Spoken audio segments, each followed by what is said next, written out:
Good morning and welcome to Breakfast Extra, Sunday edition. If you've been following the news lately, you may have noticed something. Politicians are moving around like they've got a free ticket to Budukatu Ranch. Party flags are changing, alliances are shifting, and for many Nigerians, it's all starting to feel a bit confusing. So let's slow it down and make sense of it together. Since independence, Nigeria has had over 90 political parties, but in reality, our politics has come to feel like a two-horse race, the PDP and the APC. It hasn't always been this way.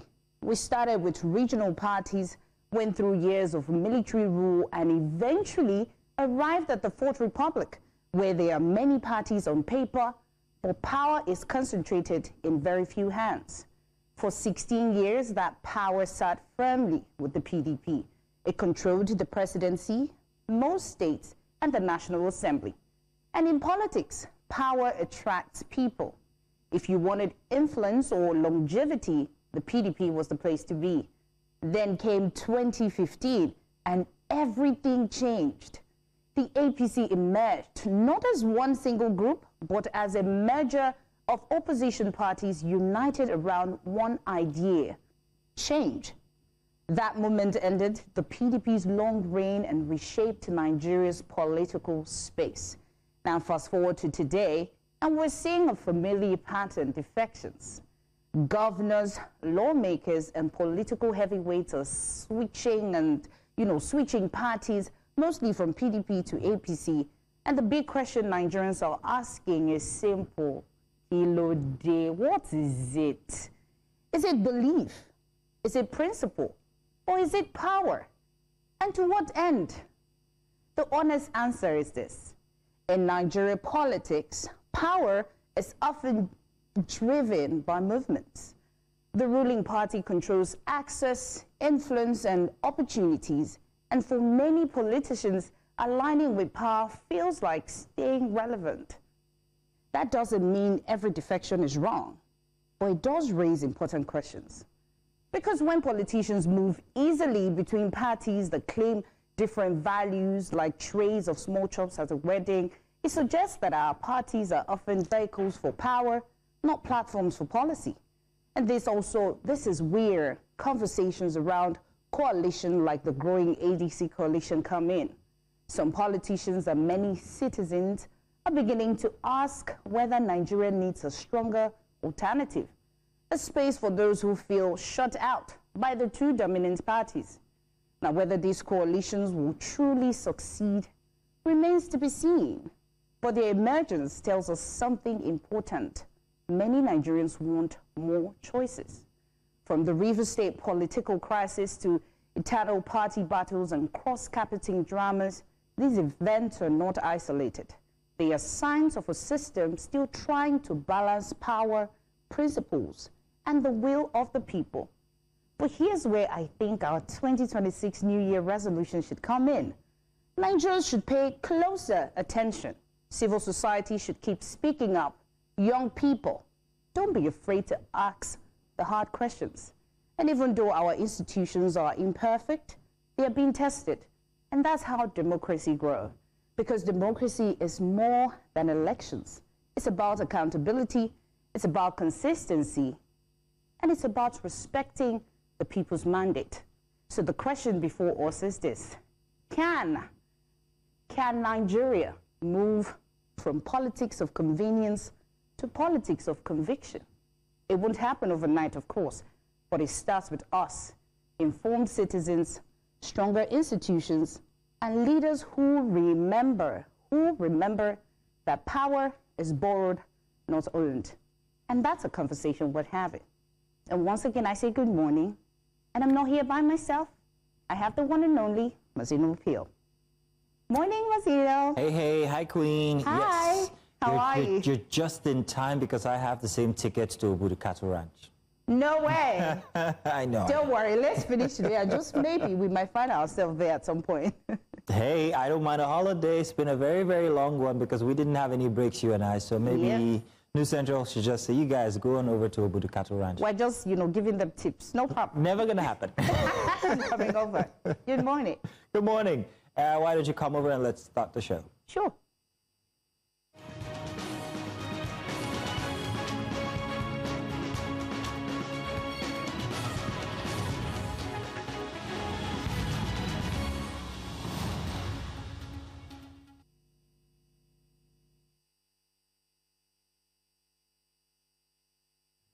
Good morning once again and welcome. We begin with our Sunday dailies and everyone's favorite news strips before heading to Borno State, where the Bama community is opening its doors to repentant terrorists under a reintegration drive, is what they call it.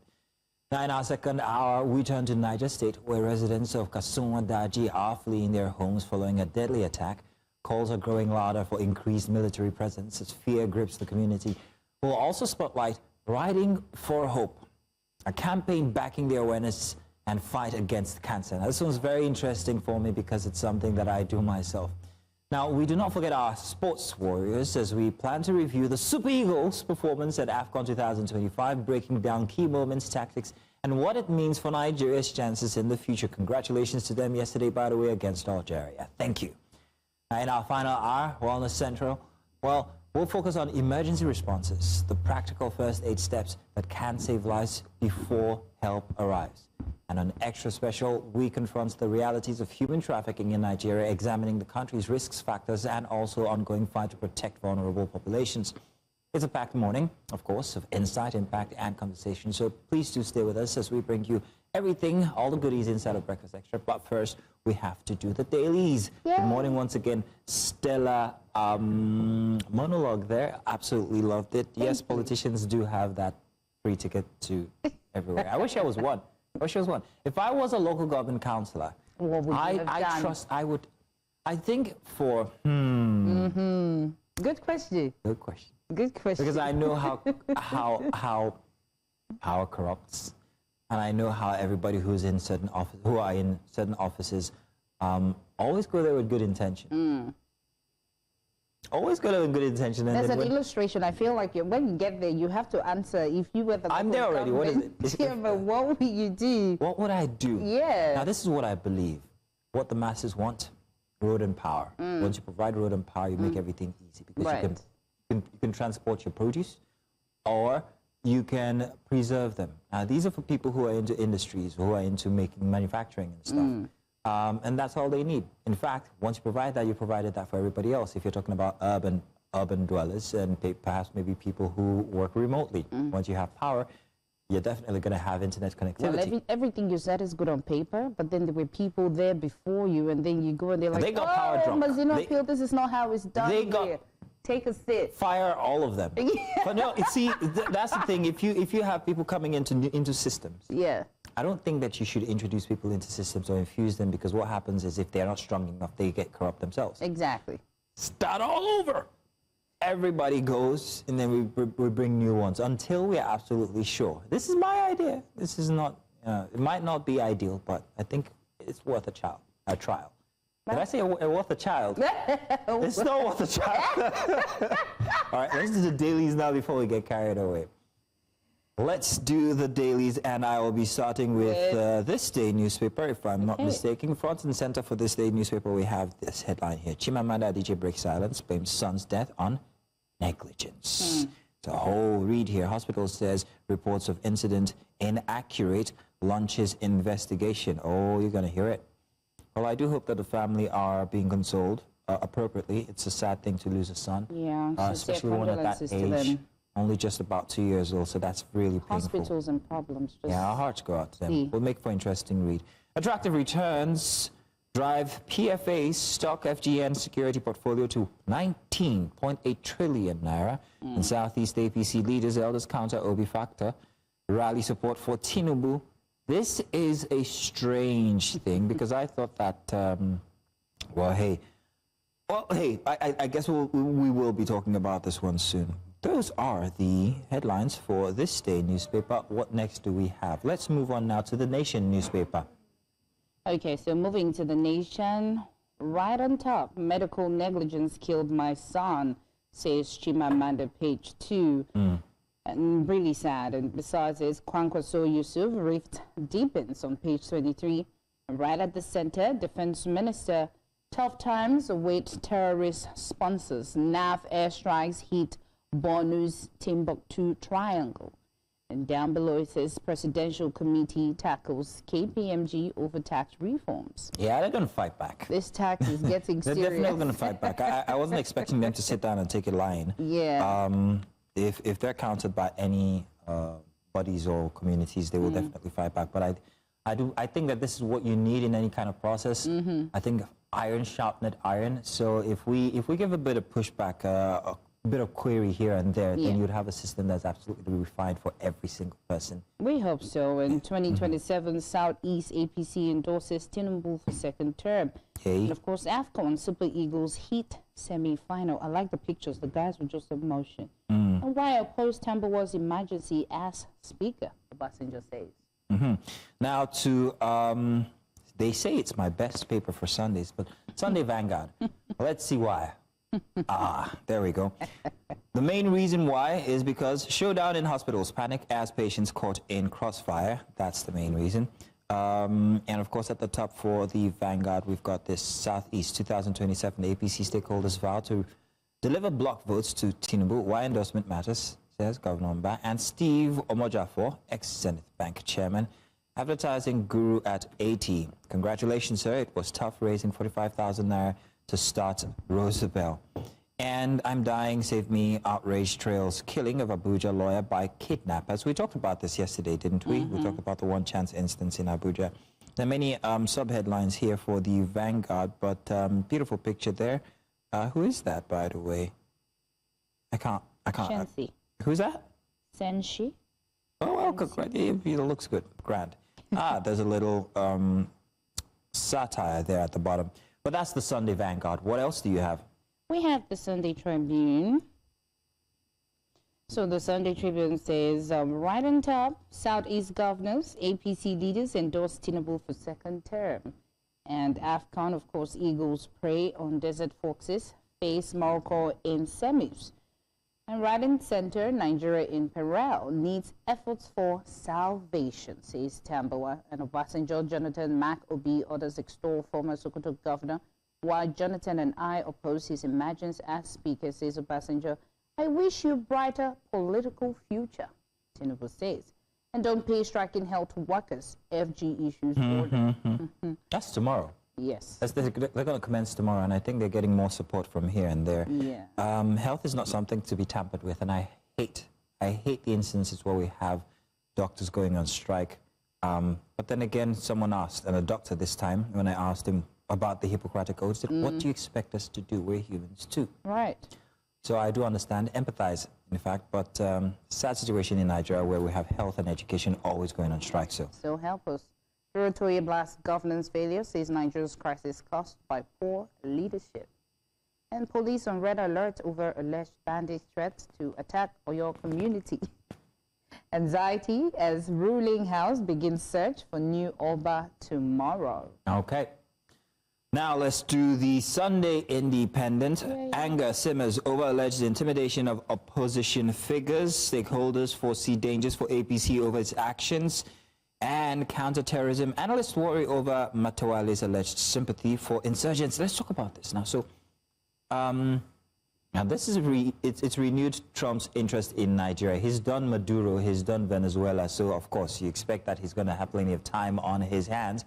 And now there is the talk about attacking Greenland. By hook or crook, he says, oh, whether you guys like it or not, we can do it the easy way or we can do it the hard way, which means I can't go in there with force. I can't take Greenland. I don't care whoever. The idea is to get it for security reasons, so Russia, especially, don't have stakes in it. Now that we have that information, we also got the information about renewed airstrikes in Nigeria. That renewed airstrike is renewed focus. And I'm saying we're not really paying attention here. Although the authorities, the presidency, have said that they will be fortifying security forces to help with the security situation. Fantastic, grand. But I hate to say this, but we have the eyes of the world once again on Nigeria, and I think that it's going to be, this week, Yeah, we're going to find out exactly what's going to happen when it comes to the insecurity in Nigeria as it regards to Trump's interest in Nigeria. And eventually, before the end of the month, we'll find out exactly what the U.S. interest in Nigeria is, whether it's security, whether it's minerals, whether it's... What else could it be? And it's very easy. We'll find it on socials. We'll find it on socials, and it will not be our narrative. It's going to be from Truth Social. So let's do a break now, and so we can begin our conversation. I think the strips, if I'm not mistaken, but let's go on a break. We will be back in a bit. Do stay with us.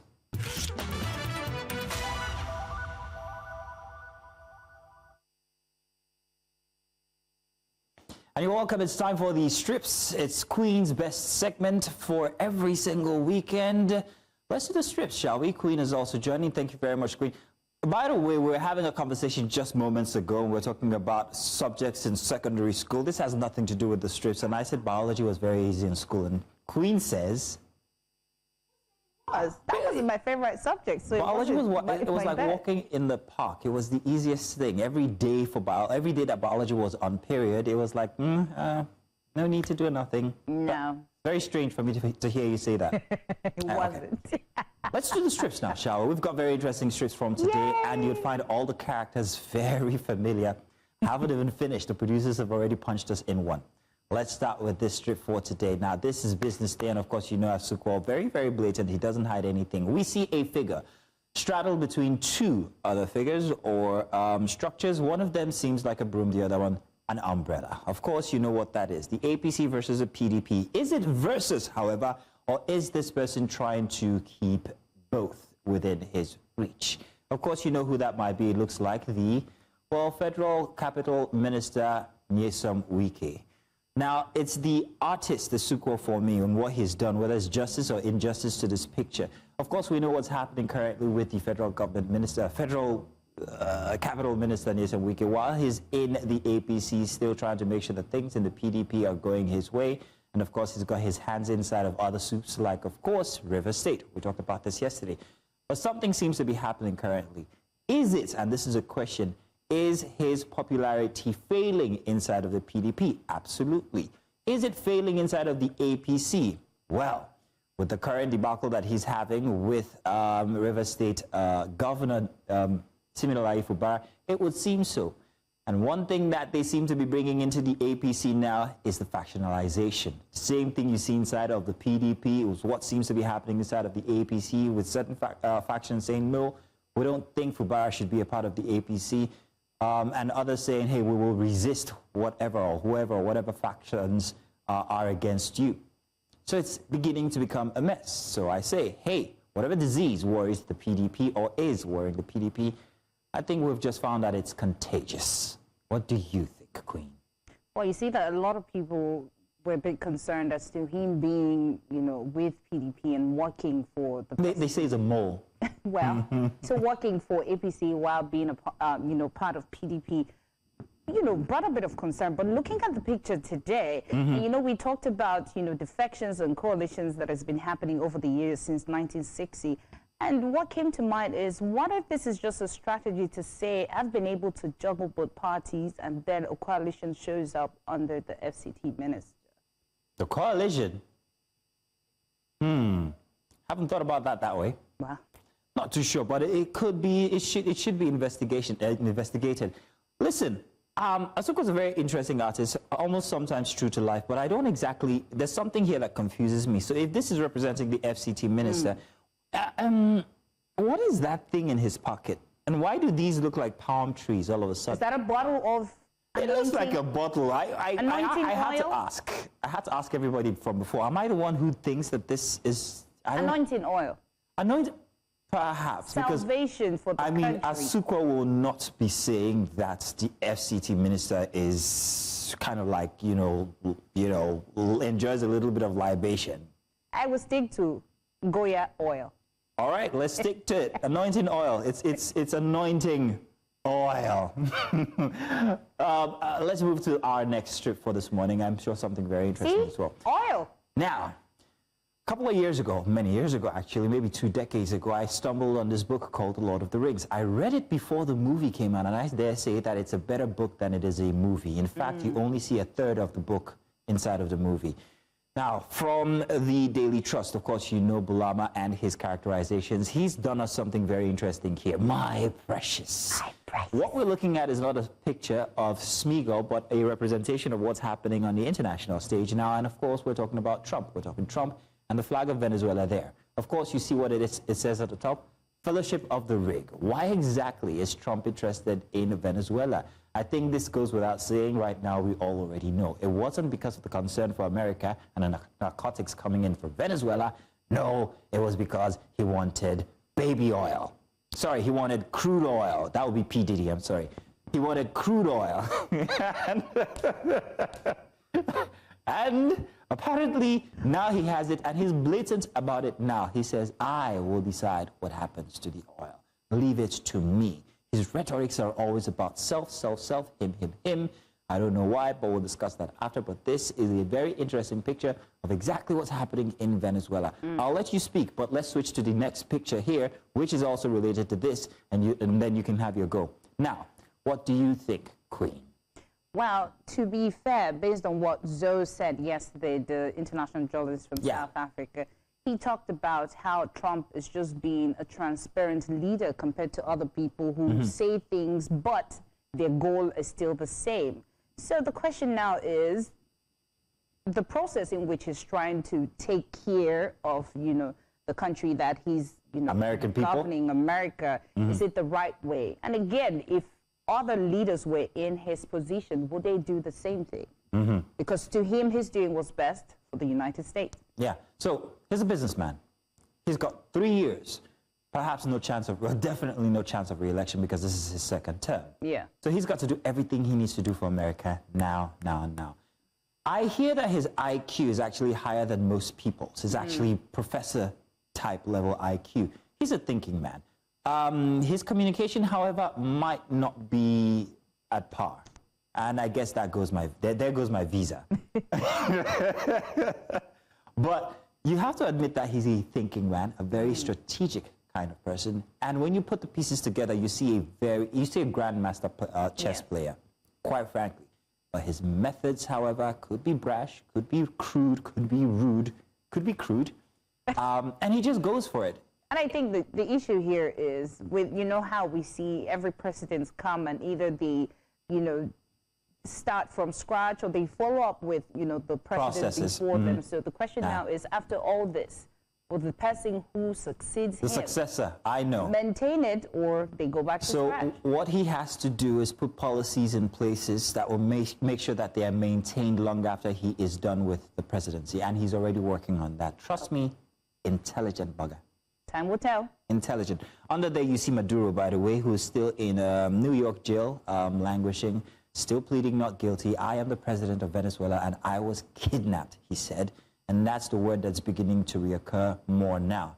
He was kidnapped. Most of the rest of the world is saying, but not Trump. Oh, no, you were extradited here for justice.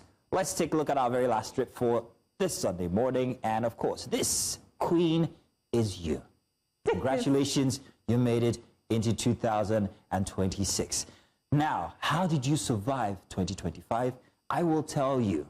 Police, kidnappers, accidents, VIO made it in.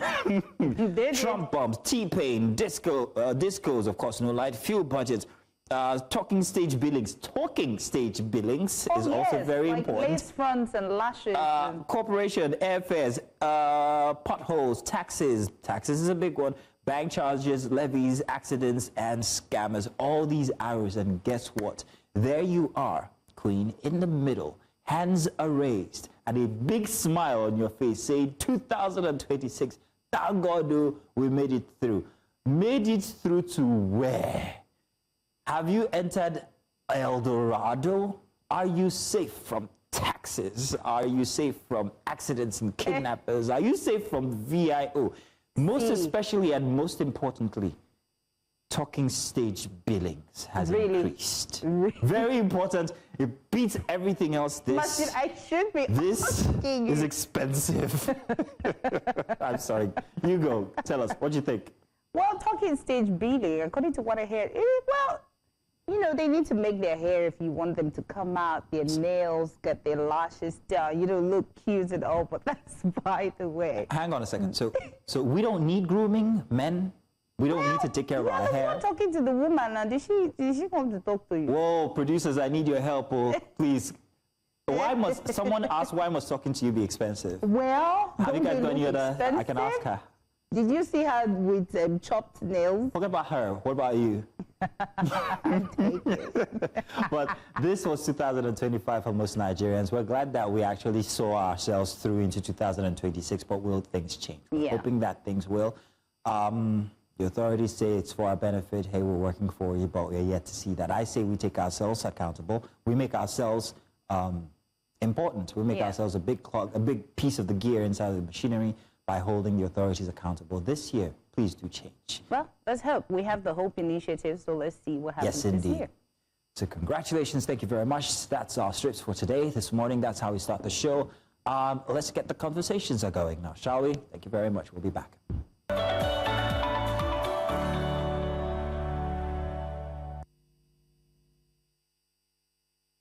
And you're welcome. It's time for our first big report for this morning in Bama, Borno State. A difficult but necessary conversation is unfolding.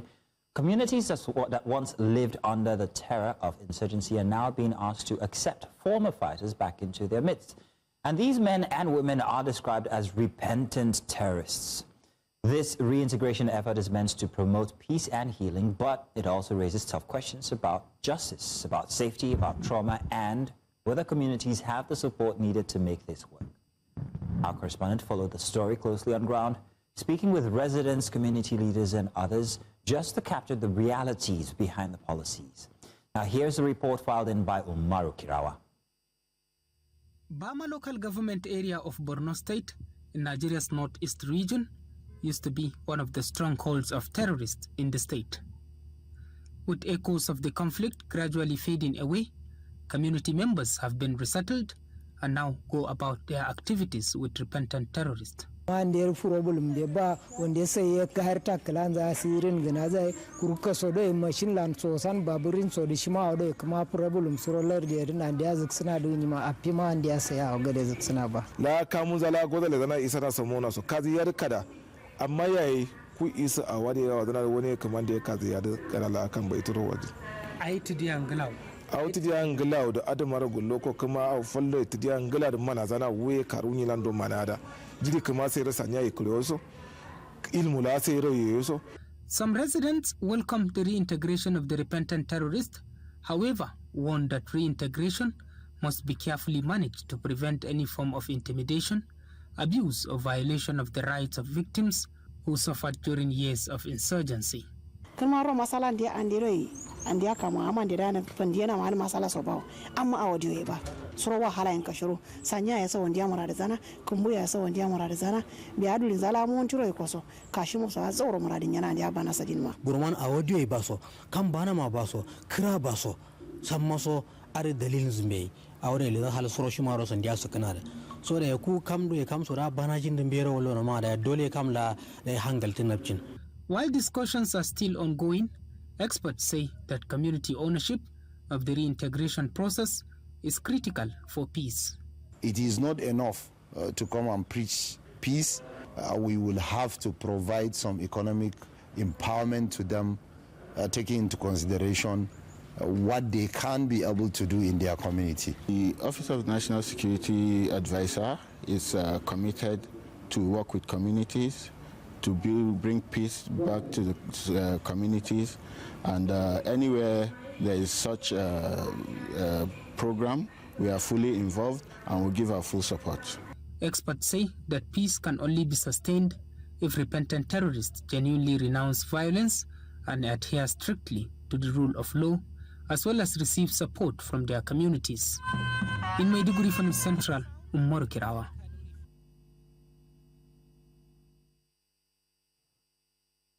Marco's report from Bama, and he joins us now.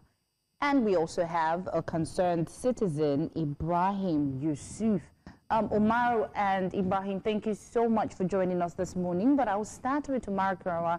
Omar, tell us what exactly did you experience? What was the general mood in the community as, you know, this repentant terrorists were being, you know, reintegrated?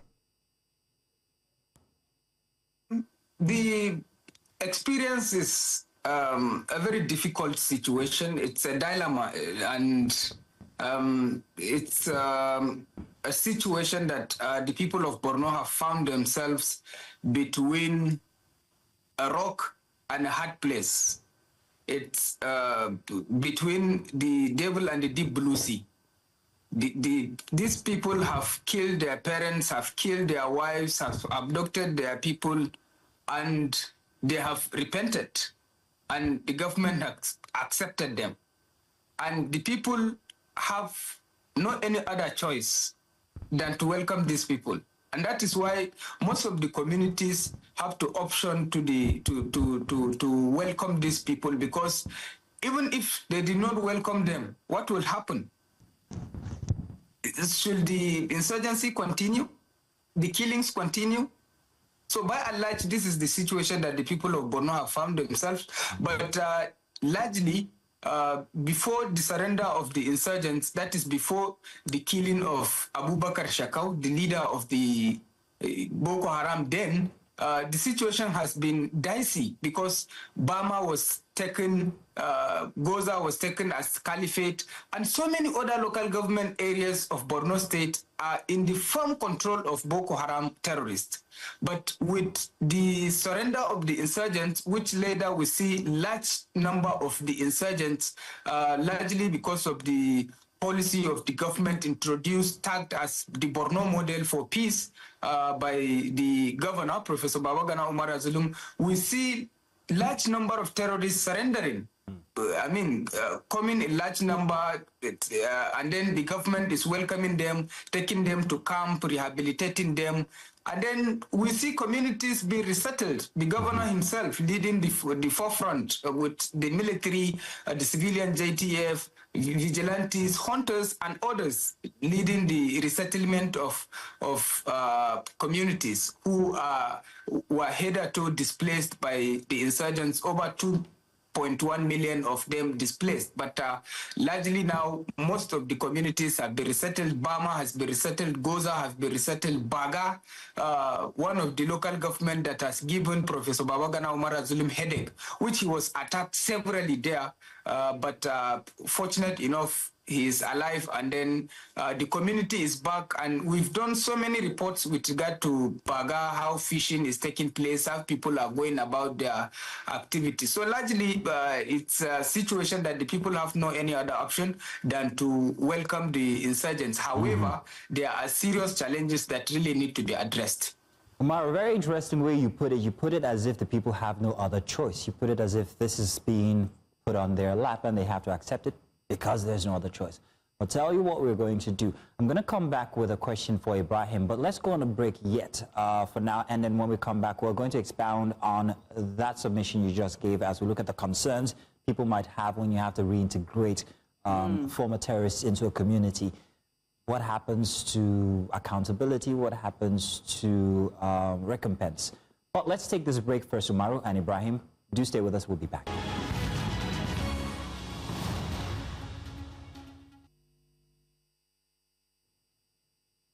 Hi, welcome back. We're talking about instances in Borno State with Governor Babagana Zulum as they try to reintegrate repentant terrorists back into communities. We have News Central correspondent, of course, Umaru Kirawa, who filed in the report, and a concerned citizen. Ibrahim joins us today, and I'm going to be asking both of you a very interesting question. Gentlemen, welcome again. Thank you very much for staying. So, Umaru, you talked about the instance where these communities have had to accept repentant insurgents back into their fold. It's one thing to say, let's just let them back in. It's another thing to actually measure what repentance is. I don't know by what measure, what tape rule, or what, you know, they use to measure if a person is truly repentant. What happens to accountability? What happens to recompense? What happens to, hey, I need to get consoled for the loss of my family? And these will often lead to trauma for people who would see these repentant terrorists walking about. And you have to ask that human question. Are you satisfied with what the government has done when it comes to reintegration here. So these are the concerns that I have. I'm not the only one who might be concerned. I'm wondering if Ibrahim has any concerns that he wants to put in here, seeing as he is a local of the community. Ibrahim, what do you think? What concerns do you have regarding the situation here? For the opportunity, and good morning once again. I can say there was a secret behind the success that the Borno State government has achieved in terms of reintegration. One of the success is that we, the people of Borno, have confidence and trust in Professor Babagana Marazulu, MNA FNAC, because we have confidence in him. That was the reason why we have accepted those repentant AOGs into our community. We know Professor Babagana Marazulu have done everything possible to restore peace back to our various community. And with the effort he have made, that he agree that these people should come back to our community so that we can sit together with them for peace to continue in Borno. As Kirawa have made mention that we have no option, the people of those communities have no option that to accept those people. Partially, yes, but the most important aspect or the most important thing here is the confidence and the trust that we have in Borno State Governor Professor Babagana Marazun is the reason behind the acceptability of those people into their various community. And Professor Babagana Marazun is in the front line in terms of reintegration in the various community that was affected by the insurgency. So Ibrahim, interesting submission there, but let's take a look at history here. Borno State was one of the worst hits when it comes to insurgency. And since Babagana Zulum took office, he's really been trying very hard, and he has come a long way. This is great. He's also used the media to also create great PR for Borno State. Every time you look in the media, and Kirawa always has some of these reports, there are schools being reopened, there are communities being resettled, there's life returning to Borno, life returning to Maiduguri. But how do you measure repentance? How are you sure that a former Boko Haram, in quote, insurgent is repentant? How are you sure that he's not being reinfused back into the system? Or is this all just a big PR stunt? Umaru, if you can answer. Like I've said earlier, the people of Borno State have found themselves between the devil and the dark blue sea. It's a dicey situation. It's a very difficult situation, and many people have criticized the reintegration drive. However, if you look at the situation holistically, we have over 300,000 of the repentant insurgents that have surrendered so far. These are the official figures of the insurgents that have surrendered, and some of them, according to government data, some of them are farmers, some of them are community members that have been conscripted into the terrorist activities, and some of them are women, some of them are children. As such, within the numbers, there are vulnerable individuals. However, be that as it may, there are hardened terrorists within the cycle. And the government is very clear. I'm not speaking on behalf of the government. However, the government have said that they profile these people, they profile them into both hard and soft classifications. Those that are soft are the vulnerable, and those that are hard, they are the amirs, the leader of the frontline fighters. And the government is de-radicalizing them. That is what that's the language they use in changing their mindset. That is what they are saying, that they are advising them using religious leaders and community leaders to advise them, to show them the real way, that what they are doing is very bad and is incurably bad, because they are killing their fellow human beings. They are killing their fellow citizens, fellow statesmen. So it's very bad, and they should embrace peace. And in fact, that is why you see most of these communities are being reintegrated I mean, Bama, if no matter what somebody will give you in the last 7 years, even me, I will not go to Bama. Even, no matter what you do, I will not go because of the level of vulnerability, and the terrorists are in firm control of that location. However, with increasing level of peace, and the reintegration process can be used to the level of peace that people are enjoying now. And that is why people have no any other option than to welcome them. Because continuity of the crisis, it will never do anybody good. And I remember when the then governor of Borno State, who is the present Vice President Kashim Shettima, when he was asked on CNN about the abduction of the Chibok girls, then in 2014 or 15 or so, he said, we have no any other option than to get these girls back. Even if need be it for us to talk to the devil, we wouldn't mind, because that is the level of concern that the continuous killing of our people will not solve the problem. Okay. So the government have to coalesce with the people, with the community. Yes, at the initial stage, there was serious problem because of lack of inclusion of the communities in the reintegration process. But along the line, having understood the challenges, there were researches done by scholars, by academicians. I can remember Bama Bukarti and the likes have done researches on the pitfalls of the reintegration process, and they offered solution with regard to community inclusion, with regard to community empowerment, support system that will help to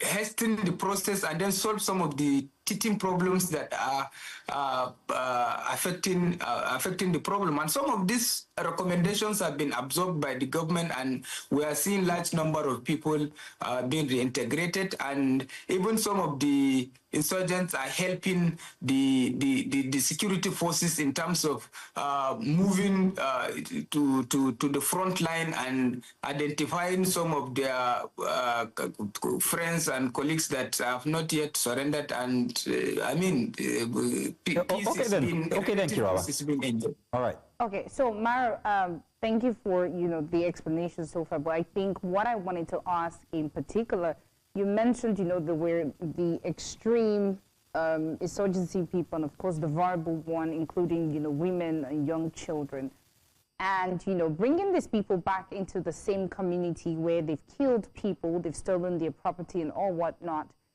So are they saying, I just need to get the exact response, so everybody's going to come back, or the extremists will be taken to prison, or they would just put them back into the system and nothing happened, and tell them, oh, what you did was bad, and they get a pat on the back and say, don't do it again?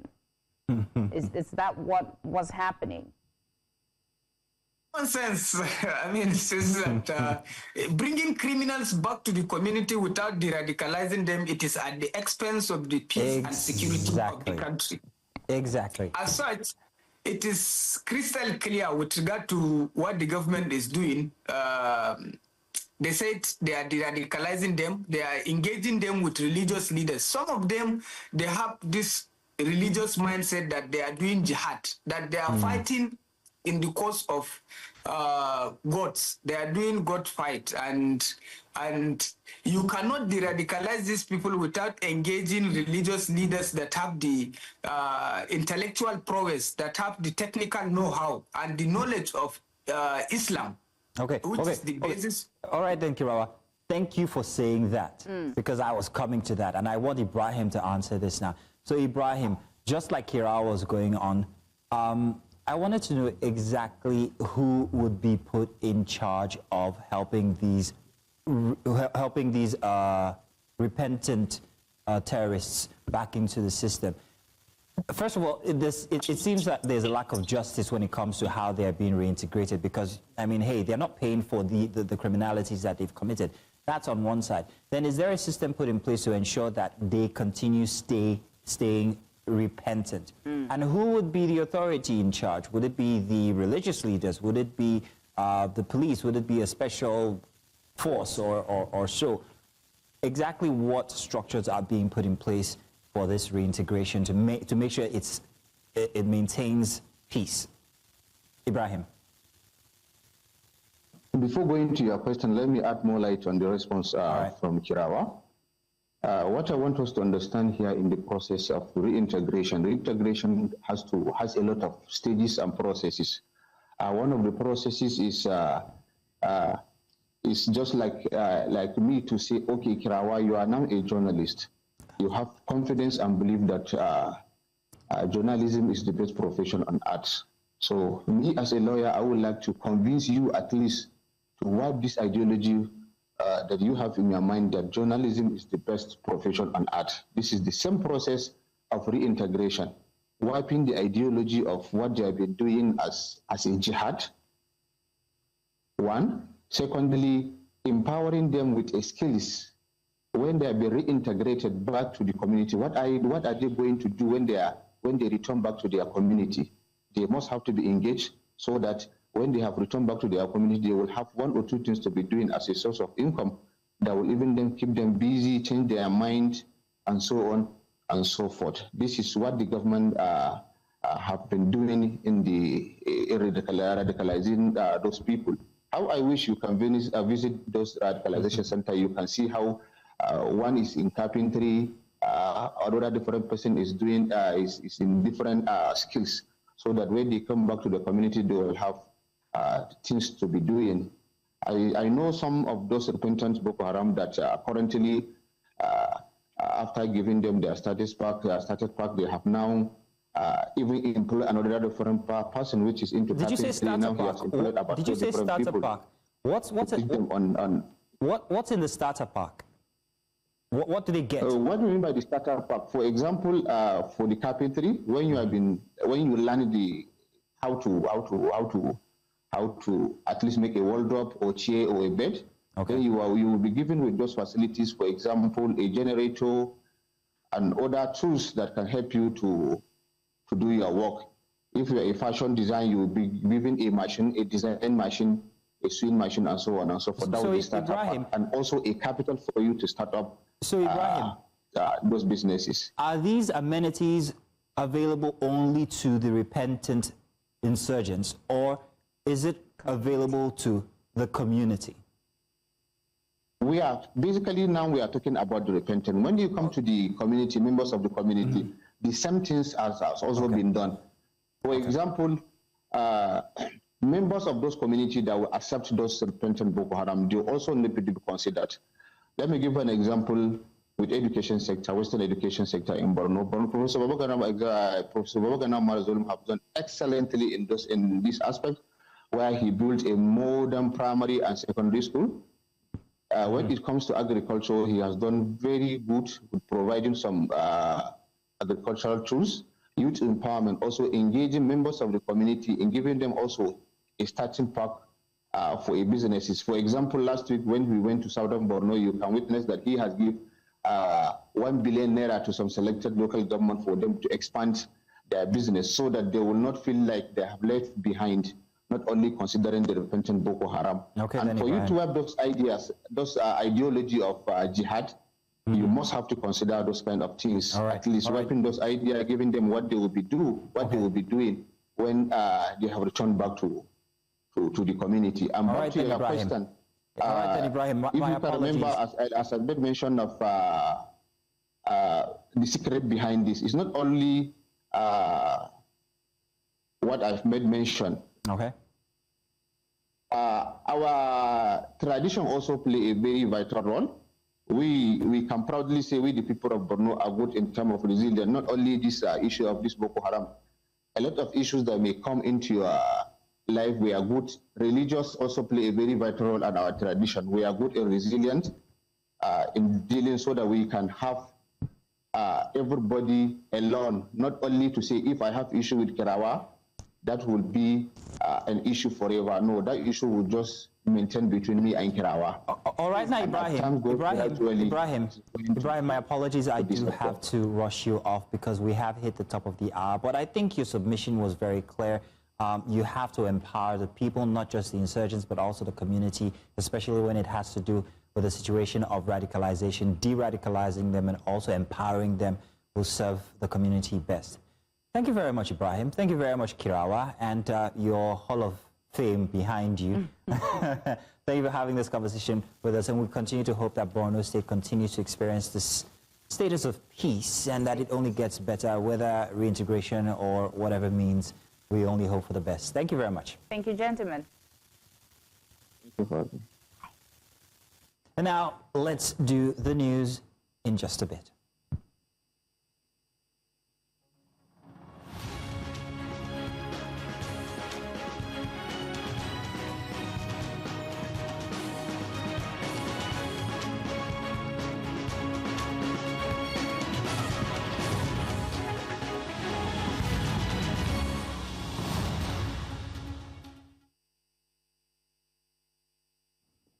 Welcome back, and this is Breakfast Central headlines within the hour.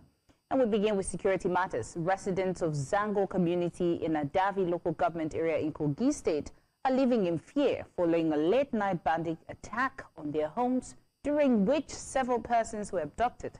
Security operatives have since rescued 2 of the victims, while 2 others remain in captivity as efforts continue to secure their release. News Central's Mono Balagbubo visited the community and filed this report. It was an unfortunate incident last night as bandits attacked Zango community. We are at the first house that was attacked last night. 1 person was kidnapped but later rescued due to the joint efforts of security operatives in the state.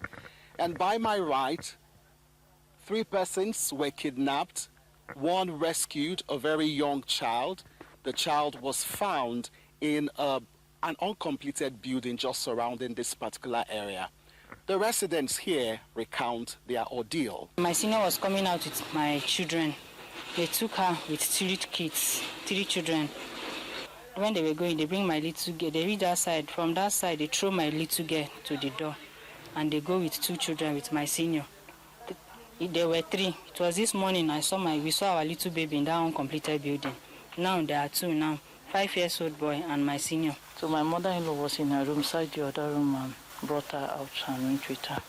The security personnel went, they were the one that went to rescue her at night. The bandits were able to gain entrance by shooting this particular padlock, as you can see, is damaged. And from there, they were able to move into the house. They shot at the window there. That was when somebody was peeping through the window. So this is the point where the kidnappers shot at. From here, it went through the curtain and then straight up here. I was sleeping.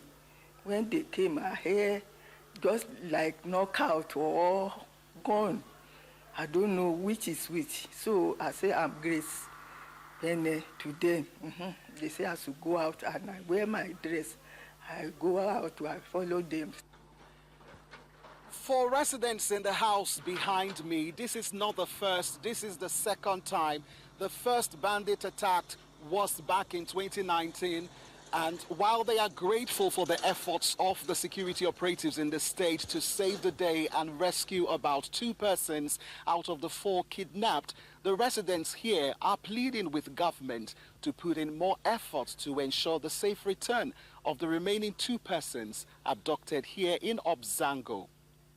In Kogi for News Central, Morno Balagbubu. Now, in the meantime, internally displaced persons at the Area 1 Durumi IDP camp in Abuja are calling for urgent government and stakeholder intervention as they lack access to basic education, health care, shelter, and food. They say these challenges have disrupted learning, increased health risk, and deepened poverty in the camp. Our correspondent Blessing Akigbe compiled this report.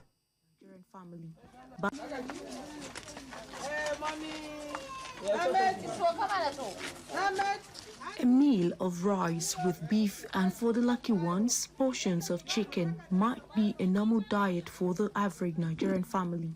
But for these internally displaced persons, it provides memories that will not be forgotten in a long time.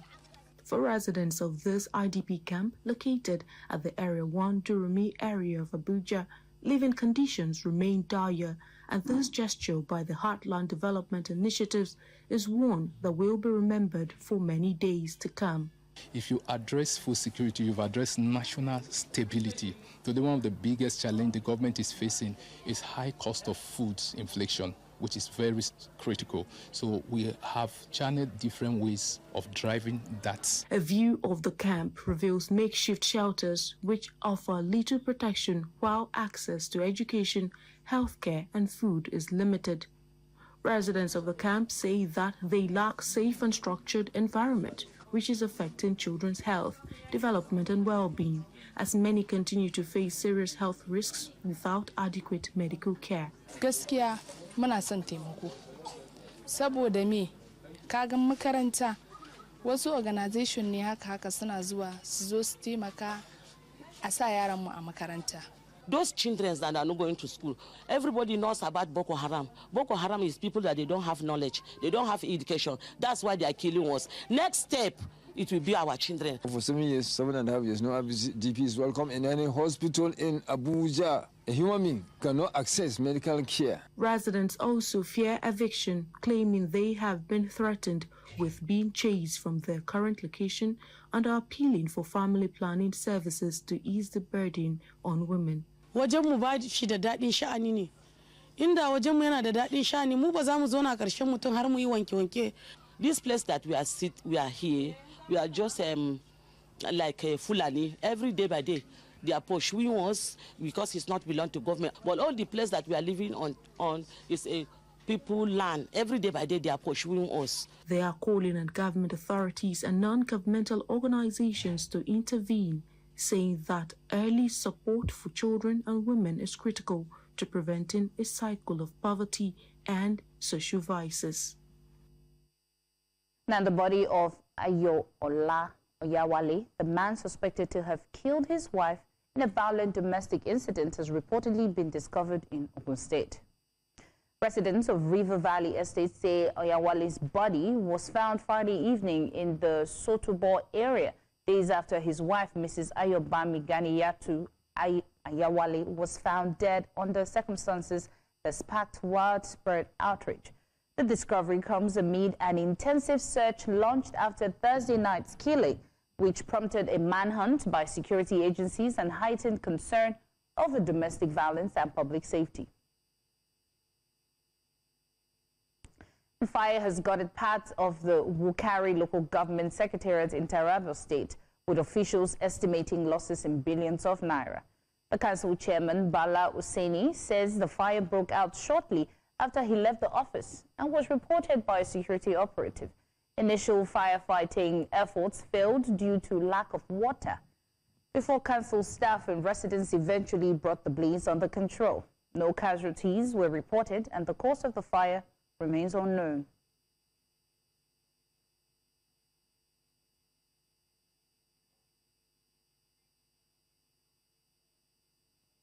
And leaders of the West African Regional Bloc, ECOWAS, has held talks with Guinea-Bissau's military junta on the release of detainees and a timeline for a return of constitutional rule.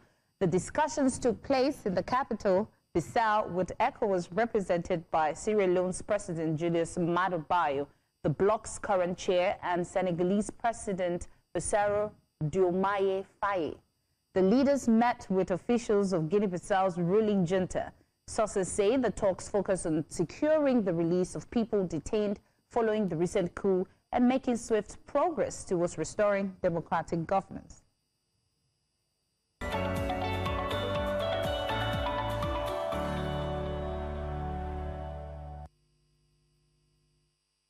Welcome back, and you're still watching Breakfast Extra. And our first big story this morning is a security story that has shaken communities in Niger State, and once again raised urgent questions about protection, displacement, and the safety of civilians in Nigeria's rural communities.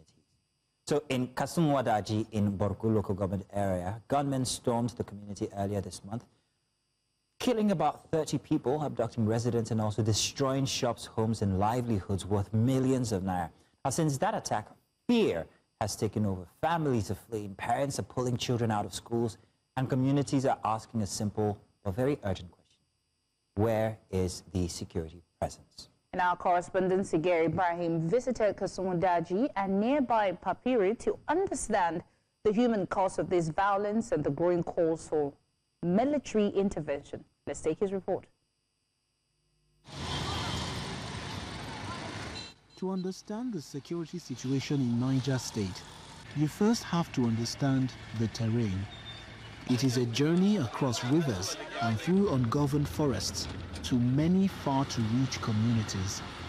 With an area measuring about 76,363 square kilometers, about 8% of Nigeria's total land area, Niger State remains the largest state in Nigeria.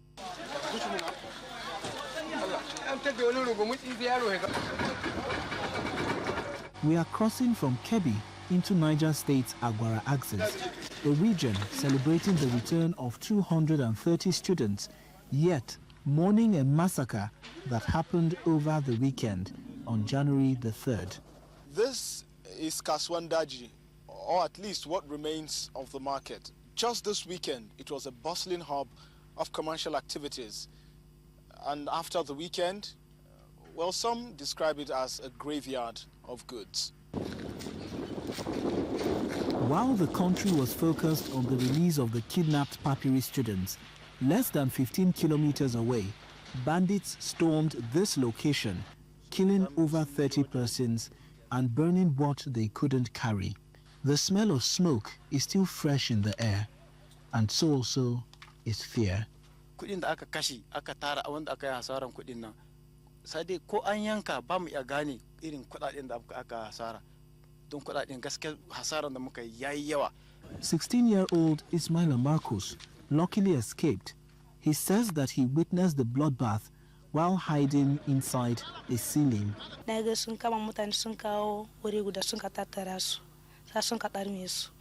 will still get mind to come here on Sunday in the morning. No one, even soldier man, came here. The dust is yet to settle from the attack that happened here in Kasuwan Daji, in Borno local government area of Niger State.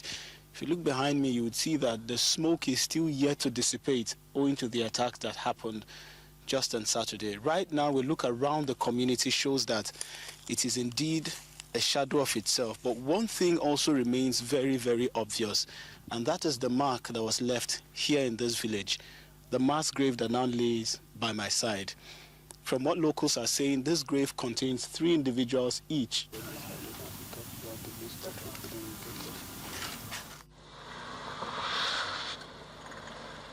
From Kasuwan Daji, we travel for less than 30 minutes to Papiri, the location of St. Mary's Catholic School, where over 200 students and staff were abducted. This is where the nightmare began on the 21st of November. The government says all 230 students have reportedly been free from the hands of their captors, and it has directed that schools be reopened. But with the carnage that we witnessed at Kasuwan Daji, just few kilometers away from here, the question on the minds of many parents is simple. Is it really safe to bring our children back?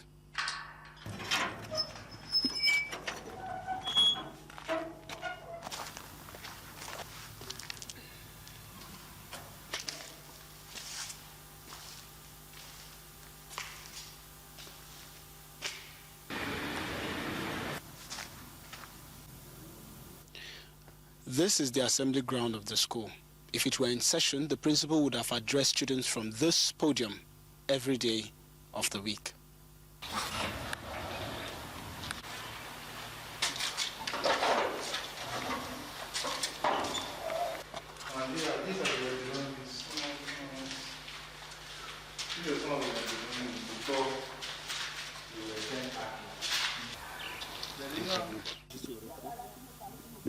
Little Justina was enrolled for the first time as a nursery pupil. Her mother, Lydia, says the devastation of her abduction was replaced with joy following her return. But the family remained skeptical about bringing her back to school due to insecurity.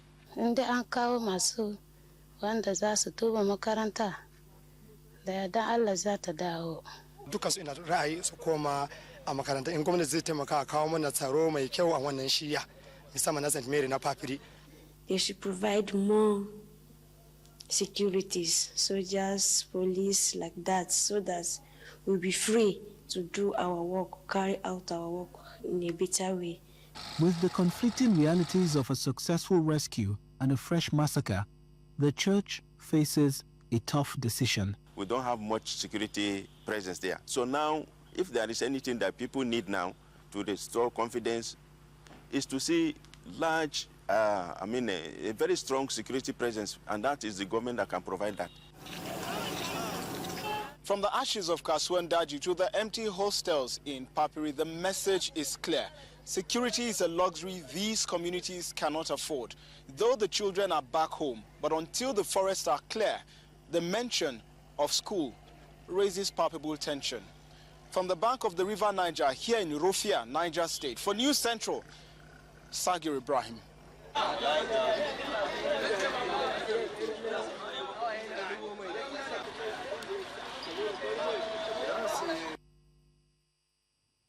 Now to help us unpack what happened, including the immediate impact on residents' security gaps and the evolving response, we have our correspondent, Sagir Ibrahim, who has been following the story closely. Sagir, good morning. The report was amazing, and you know it takes guts, it takes courage to want to go to where these things had happened. So Sagir, do tell me, what are the things that did not make it to this report, and how was your journey heading to Kasuwan Daji and Papiri? Good morning, Queen. Good morning, Maz. I would start by saying, first of all, you know the mantra of News Central. I mean, we're fearlessly reporting what matters most. And, you know, our editor-in-chief, he will always push us to go to the places where the voices that needs to be heard the most are. And that's just what is replicated, of course, in this report. Now, for the journey itself, it was a journey, like I mentioned in the report, across terrible roads and, of course, across rivers as well. We traveled from Abuja through Niger State to Kontagora. Now, if you know, if you're conversant with Niger State, you know the distance, you know, between Mina and Kontagora local government. It is around a 7-hour to 7-hour 30-minute trip from Mina to Kontagora, and that tells you how large Niger State is. Matter of fact, it is the largest state in Nigeria by land mass. Of course, from Kontagora, the journey didn't stop there. We had to pass the night over at Kontagora. Next day, we moved from Kontagora into Yauri in Kebbi State because we couldn't go to these areas. They are hard to reach, and you just cannot reach them, you know, via roads. If you're going to be going via roads, you're going through the forest, and that is a risk that we couldn't take. So we had to go through Yauri in Kebbi State, then to Zamari, where there is a crossing between the River Niger in Kebbi and also Niger State. Then we crossed back from Zamari in Kebbi State back into Rufia. Then we entered, of course, Agwara local government, which is the local government where Papiri is located. We initially had to pass Papiri because Kasuwan Daji was ahead some few kilometers, around 13, 14 kilometers, you know, after Papiri. So we went to Kasuwan Daji first, and we saw firsthand the carnage that the assailants left behind. It was, I was teary. I cried. I must be honest with you, because, you know, for one to imagine that this level of destruction had happened the way it did, considering the fact that the residents of this community, the few of them who, of course, are brave enough to remain, and for some of them who do not have any choice because they do not have anywhere else to go, you know, they narrated how sad the situation was, the fact that it happened in broad daylight, they said around 4 p.m., and how the attack continued unabated without the intervention, you know, of any security agencies, whether it's the police or the army. The fact that it had to take over 24 hours before they got security presence to that location. You know, hearing these stories just makes one wonder what the hope is for the average man in Nigeria who just wants to go about minding his business, doing business, and not wanting to pay too much heed to, the activities of government, but still you're not, isolated or insulated from activities of non-state actors, and yet you still cannot get the much needed protection that you need in your community. So, Queen, it was a treacherous trip and, of course, a traumatic experience for us. I'm so sorry for that traumatic experience that you had to go through, including the cameraman. But now I have to ask, the report says at least 30 people were killed. And in your report, we could see the graveside of, 3, but you said 3 people each were in that, in that pit. Did you confirm if it was at least 30 people or there were more than that? As a matter of fact, Queen, locals are saying the number is much more. In fact, the list that you had seen, the clip of the list you had seen, in the report actually shows, if you check the number, it goes on to around 47, 48. Before we left the community, confirmation moved from 48 to around 50 individuals, who had lost their lives. The graves you saw was just the first site of, graves where individuals were buried. There were some others that, were way into the forest. So that was more or less like a clip or a footnote for you to say, okay, this is where it happened, and giving you sort of an experience into what we saw. But of course, there are other grave sites around the vicinity, and like I mentioned, 3 individuals each. So they are all mass grave sites. But then for them, their call has remained one thing. They are farmers. They just want to go to the farm, be able to produce what they produce, take it to the market, and sell. But at the moment, it's seeming even quite impossible to do that. Sager, the greater call is for a security outpost in this area. From your journey, looking at you alone make that journey seem like it must have been really arduous. It must have been really, really, really hard on you. We could see it in your face that you had been through much of the Niger sun. However, what's responsible for the absence of authorities, the absence of security forces or agencies inside of Kasuwan Daji and also Papiri? Is it the distance from, well, I don't know how to put this, urban areas? Is it the road networks? What exactly is responsible, and what has the authority decided to do now that the locals are calling for some security presence? Well, for reasons, I would say they are quite multifaceted. One, I would say, is an obvious lack of infrastructure. The road is in a terrible state. There's no direct access to, at the moment, to Kasuwan Daji via Niger State through roads. Matter of fact, we understand that even the governor had to travel the same route that we traveled, through Yauri and then to Zamari in Kebbi, and then crossed the river via boats to the other side in Rofia before, subsequently entering into Agora. So lack of infrastructure is one of those reasons. Another, security presence really low. So I would say a lack of adequate security deployments to the area. I mean, you could travel for miles and miles. You're looking at the screen, you see an individual wearing a yellow uniform. Well, he's not a security officer.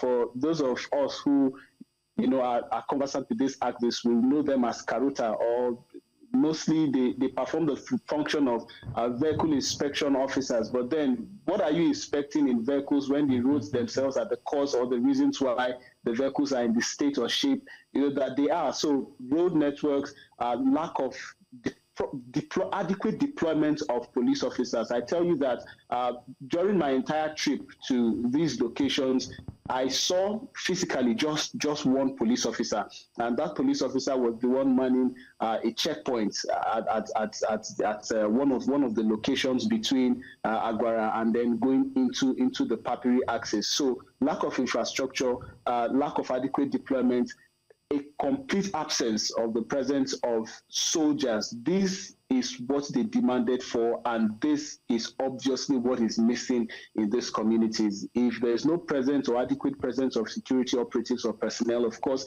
it gives all sorts and all and sundry the audacity, to come in and operate the way that they want to operate. And of course, a presence of surrounding ungoverned spaces. Niger is a very, very large state, and you see it from traveling. You could see a wide area of land forest upon forest upon forest with no clear form of activities going on in any of these forests. Sometime in the past we had heard the call for a forest guard.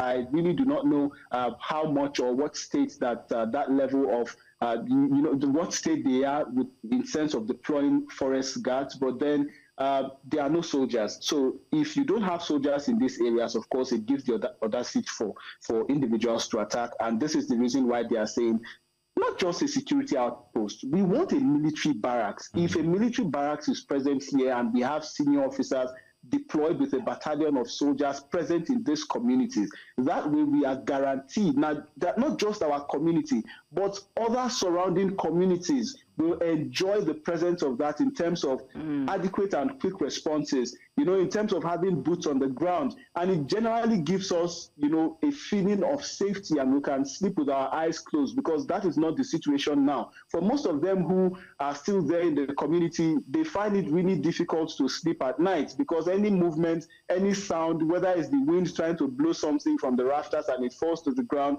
everybody becomes apprehensive and everybody is running, helter-skelter, seeking for where, they could hide their heads. And another thing that one has to note here is, like I mentioned in the report, this location is not too far from Papiri, which means that some children from this community that was attacked were also, are also students of the St. Mary's Catholic School. In fact, I spoke to one particularly who was abducted, released, came back home to celebrate the Christmas festivities. Between January 1st, New Year's Day, and 3rd, the community was attacked again. So he went from trauma to trauma. I really wonder how he intends to manage and process all of this, because during my conversation with him, he says he still suffers nightmare as a result of his experience in captivity.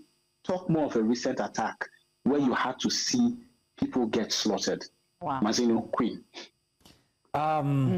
Sagir, you paint a very grim picture. You didn't just paint a picture, you put together a very stellar report on that. And I wanted to say, I don't know about everybody else here at News Central, but I wanted to acknowledge the art in your reporting, because you brought Kasuwan Daji to us here in Lagos and across the world, especially with the footage of that very eerie, quiet school. That was hot. It really got to me. So when you say you cried, I felt that. I felt that indeed. And sorry about the ordeal of getting to the location, but we pay you enough for that now, don't we? Thank you very much, Sagir Ibrahim, for joining us. I mean, that's why I said I needed the trip to Obudu, like we were talking about. Hey, she's got the tickets, so we're waiting for her. All right. Thank you so much, Sagir. Good morning. Thank you. Morning. Now, let's take a short break. We've got more conversation coming your way. Very interesting ones. You mustn't leave. Do stay. We'll be back.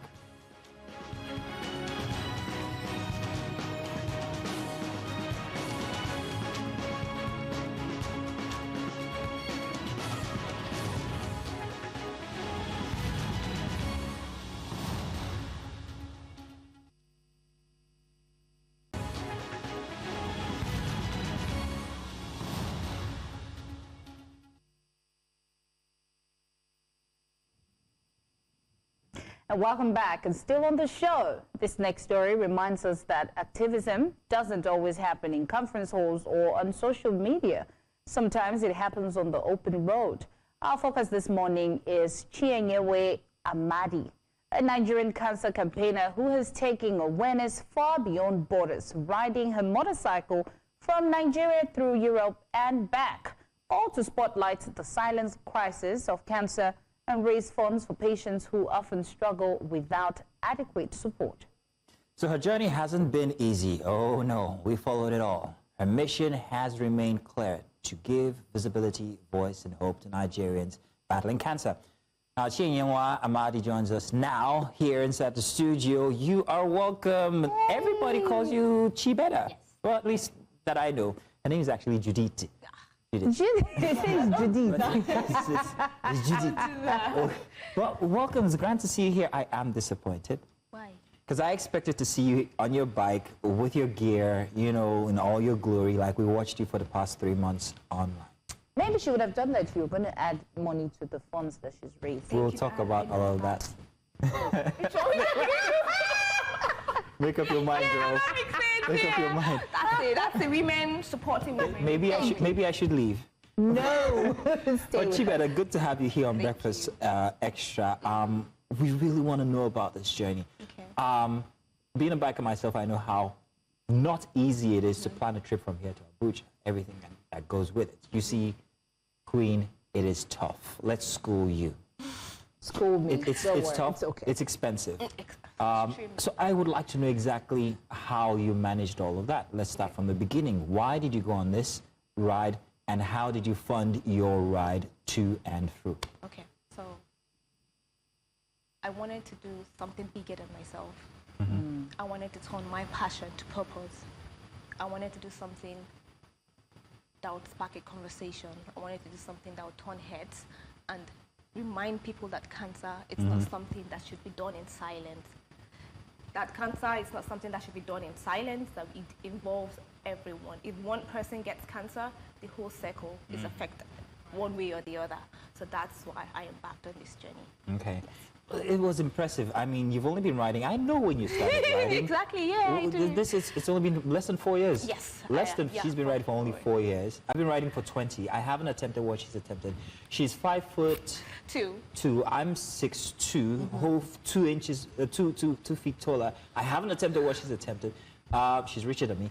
I'm not. Well, let's talk about that. Let's talk about the expense. How much did it cost you to put all of this together, and why did you decide to dedicate that cost to people living with cancer? Okay, so funds were a personal project that I planned earlier in the year, because it was a project, the funds I've been saving for a project for 2026. Okay. But as at 2024, 25, at the beginning of the year, I didn't know how to start. I didn't know how to go about it. So, you know that time in the year where you go to God in prayer and say, God, this is what I want to do. I don't know how to do it. Help me. Do you understand? So that's just when all this started. And that was when the whole idea about, I reached out to someone. So we'll go back into that topic later on. You asked how much. Yeah, what did it cost you to do this? Do I need to give specifics? No, you don't have to. No. So, but it's a lot of money. There's a lot of personal funds. Because you had to purchase a bike. I had to purchase a bike because I didn't want to have issues at the Interpol borders. You know, they always check your bike to make sure it's not stolen. So I had to buy a bike from the UK and ship it down to Nigeria. And also, I had visa applications was another one people overlook. So there were visas I had to apply for earlier in the year. And also, basic logistics in terms of gears, making sure I have the right gears, making sure my bike was in top notch order, and also, what do you call it? Funds you have, cash you have to have in your pocket. So at the point in which I was leaving semi-border, I had to withdraw close to, was it £3,000? Then I'll convert it to dollars because pounds, I'm going through Francophone countries, it's only euro they recognize, euro or dollar. So there was all of that to consider as well during the... Okay, you know what, I'm so excited to hear that trans-border journey. So let's go on a quick break, and when we come back, we'll be with Chibeda. She'll continue with her tale about how she crossed 15 countries to get to Europe, all for the fight against cancer. We'll be right back after this break.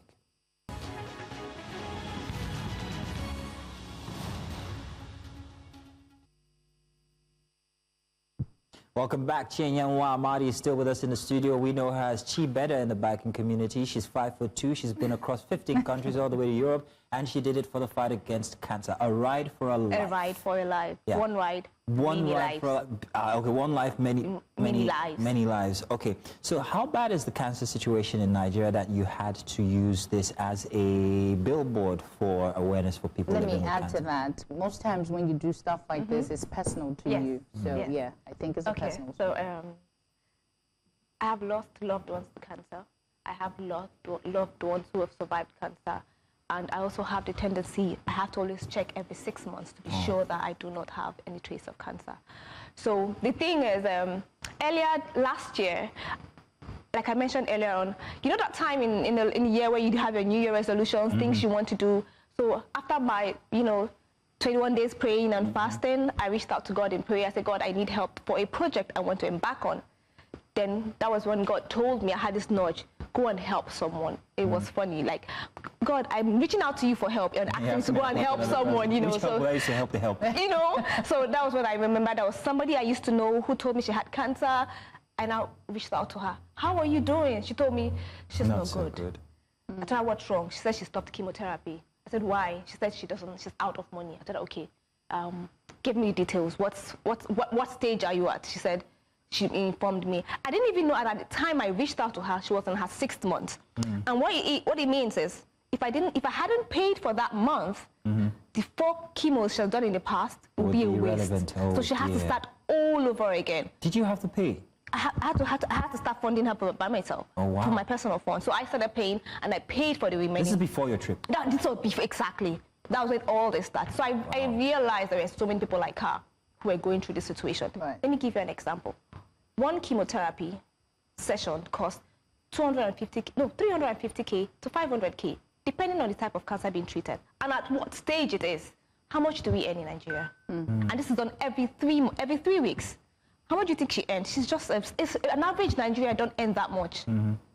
So that was why I realized that something needs to be done. We need to help one another. Cancer cannot be done alone and in silence.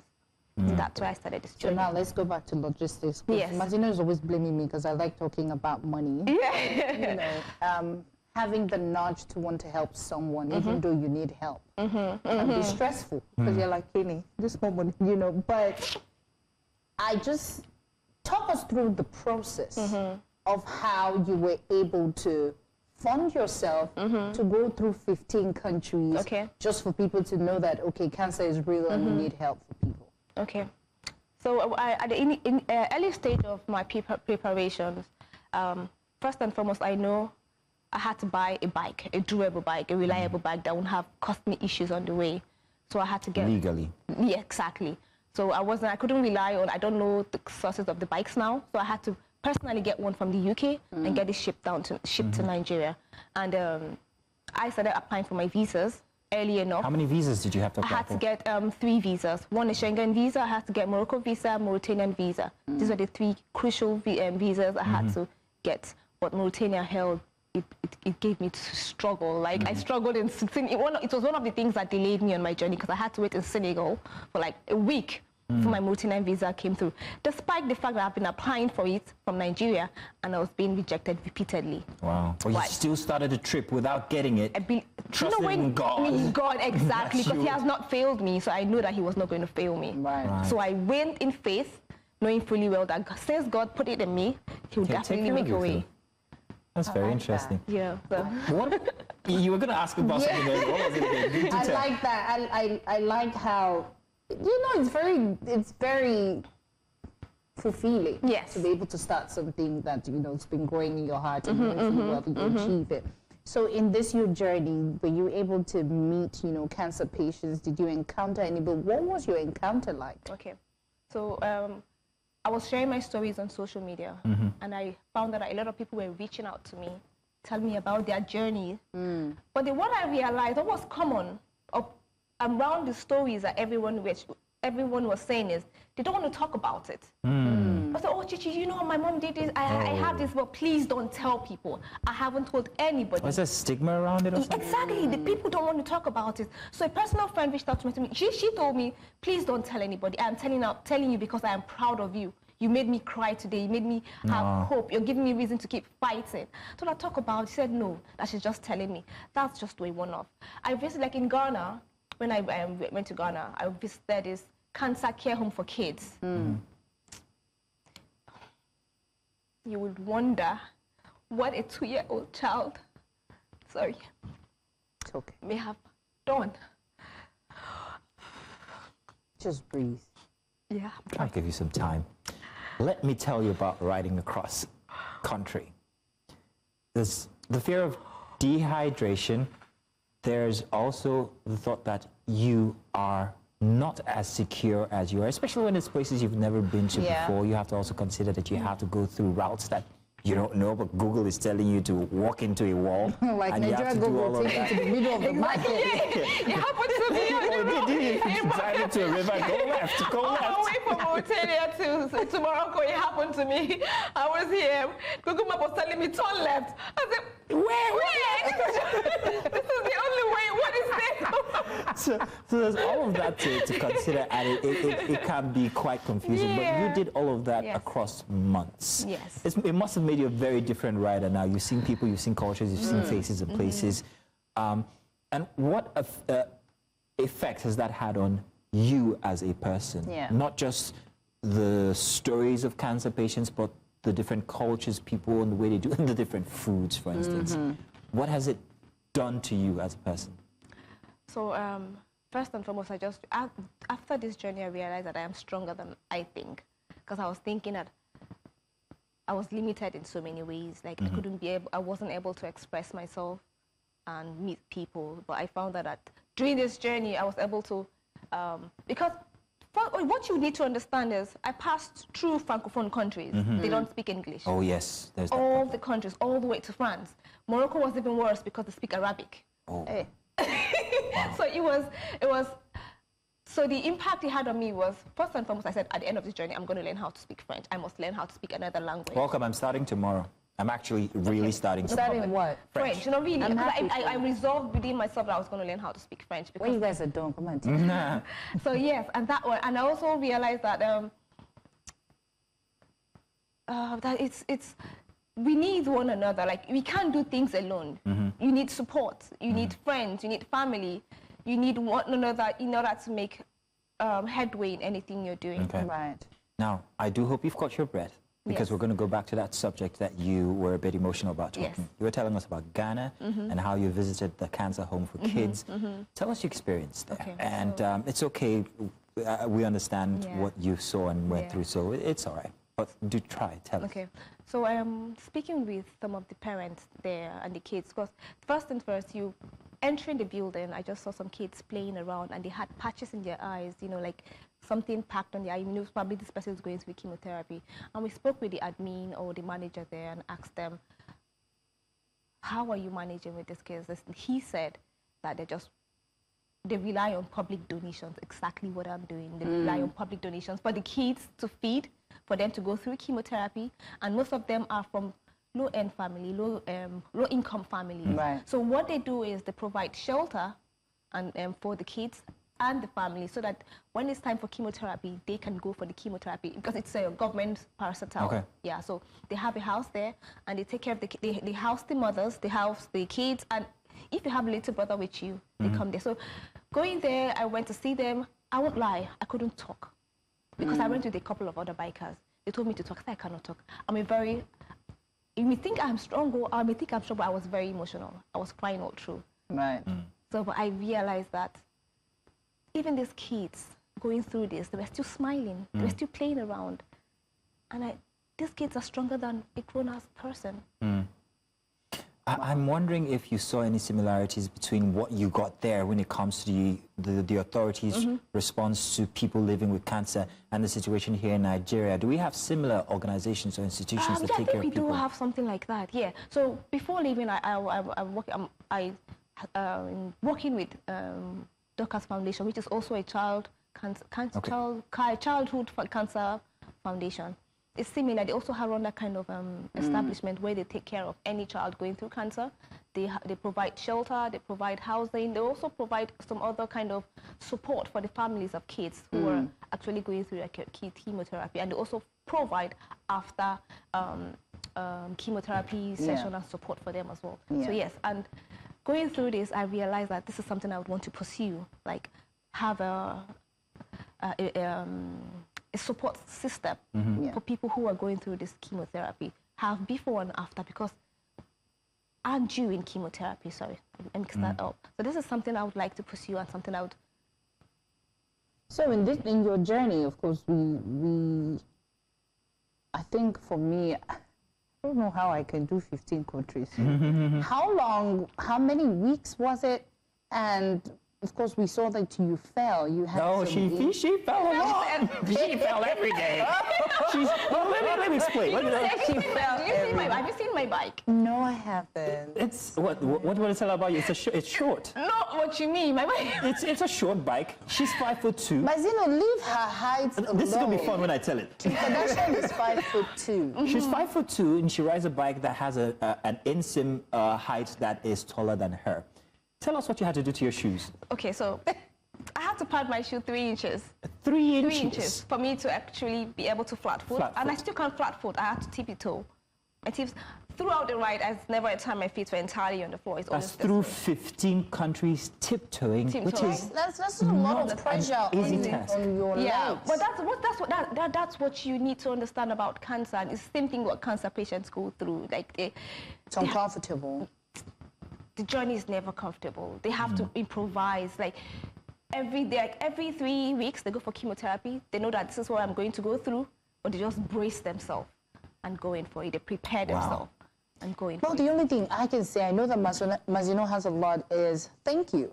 Thank you for this. And I'm sure that you have a GoFundMe, and I'm sure we'll put it out there so people can actually support, because it is amazing to see people wanting to help others. Like you said, the hospital in Ghana is being funded by public people, so it's not even government, so it's just individuals like you and I trying to help. Exactly. So I do want to say thank you for this journey, and I hope that it pays off, and if it's God who sent you, definitely you're going to see the results. Of course. Amen, sister. What's your Instagram handle where we can see these videos is? Chibeda. Could you spell that out, please? CHI.BEDA. CHI.BEDA. Or if you just type Chibeda, definitely my name will pop up. And we've got many videos there and more to come about your experience. Yes, of course. So I guess you should actually go see her social media account to get some of these videos of her falling on her 3-inch high shoes. Very entertaining and very, very experiential. You get to live the journey with Chibeda on her journey to France for... There she is! There we go. Can we find another one? I love watching them. Exactly, that's what I was. If you listen to that story, I explained that that's what cancer patients go to on a daily basis.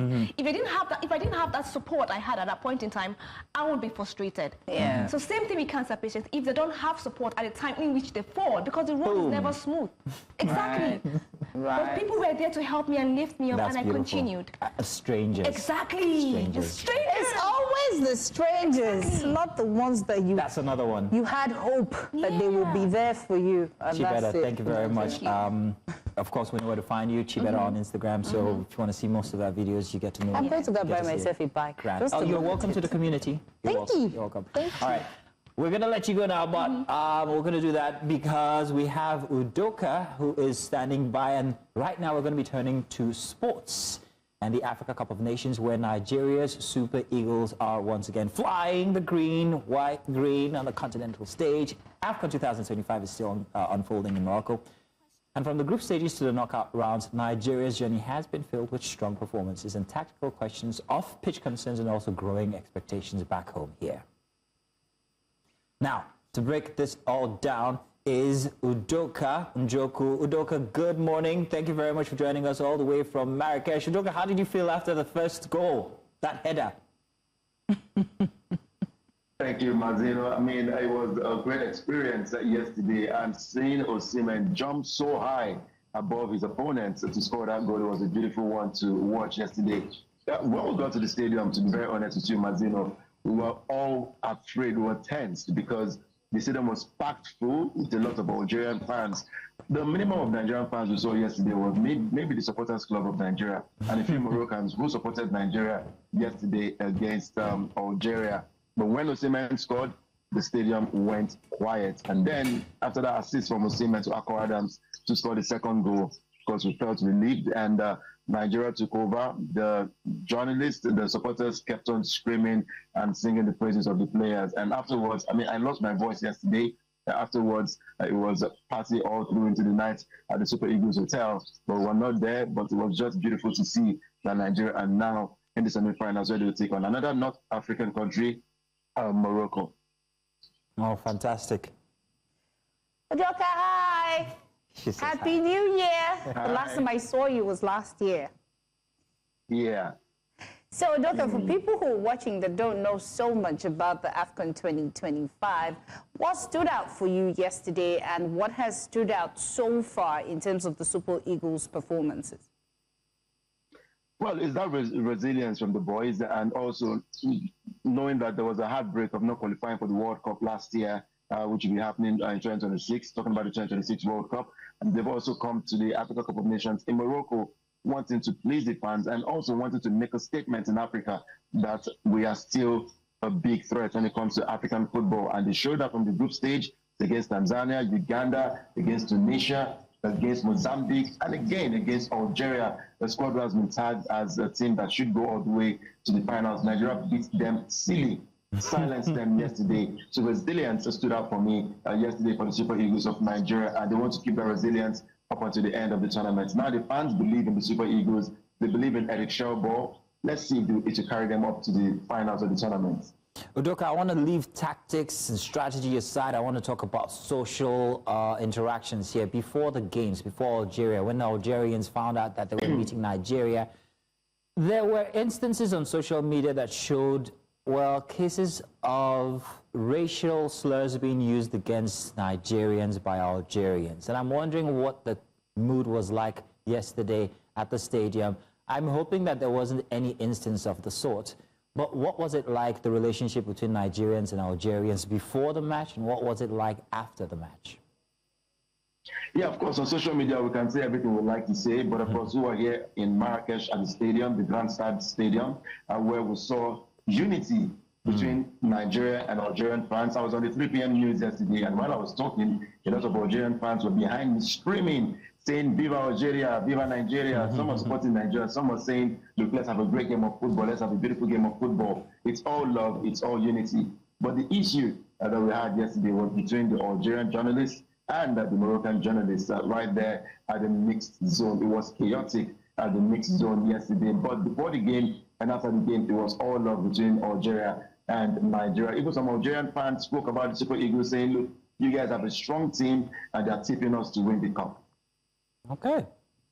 Right. Don't know why I'm laughing. But, you know, away from the pitch, and of course, we've seen a lot of, you know, Nigerian athletes always complaining in terms of unpaid bonuses and reports of training disruptions or being given one jersey. So, Doka, you're there in Marrakesh. Is it different? Has their bonuses been paid? Are there any issue right now that they're, you know, talking about away from the pitch? No issues. All that bonus talks has been settled. We talked about that a few days ago. All of that has been settled now. The boys are back to Fez. Rather, they're heading back to Fez today, but they will continue training and preparing for their game, semi-final game against Morocco. So there's no issue about unpaid allowances, nothing about player attitude and all of that. Of course, we have injury concerns, which has also been settled. But so far, so good. The Eagles are in good hands, and they're in a good state of mind ahead of the semi-final game. No issues at all. Udoka, do you think if we go into the semi-finals with the tactics and strategy that we had from before, that we will beat the opponent and make it to the finals? Are we in good form? Have we made that cohesion yet? Yes, we're in great form. We're in a great shape, but we're playing the host nation, Morocco. Nigeria played Tunisia in Fez. We knew how the stadium was. It was dominating form of the Tunisian fans. We played against Algeria. It felt like we didn't have Nigerians there at all. It was packed full with a lot of Algerians. Now we're playing against the host nation. Now this is a team, rather, some of their fans have supported Super Eagles of Nigeria so far in this tournament, and they've always wanted the Super Eagles Morocco final. But now we're playing in the semi-final, the final before the final. It means that the Moroccan fans will definitely turn their backs on Nigeria. The stadium, I promise you, will be packed full with the color red and green. So it is that fighting spirit from Nigeria that will help us against Morocco. We're able to silence Tunisia and Algeria. We should be able to do it against host nations Morocco. Right. So, Doctor, back to the pitch. I'm being told that, you know, there was an altercation between the Algerian people with the Super Eagles fighting with officials. Can you tell us more about that? Well, it wasn't the Super Eagles. I mean, the boys did their best to win that game 2-0, but the Algerian players were screaming at the referee. They attacked the match officials, saying that they had some bias calls to favor the Super Eagles of Nigeria in that game. So the attack was on the Algerian players, Algerian officials, attacking the match officials on the night. There was a penalty call, which they claimed that VAR should have checked. But of course, it was waived off by the VAR, saying it was not a penalty. So it infuriated the Algerians, saying the referee who took charge of that game was pretty much biased in that game. But of course, security took control of the situation and helped the referee and other officials leave the pitch before it broke into a major fracas. But of course, in the dressing room of the Algerians, while they were heading down the tunnel into the dressing room, they caused mayhem as well in that one, but were able to avoid any form of tragedy in that one. We can see the video there. It looks quite chaotic. We're hoping that no one was harmed. But Udoka, thank you very much for bringing us the state of things in Marrakesh. Are you in Marrakesh now, or are you returning to Fez?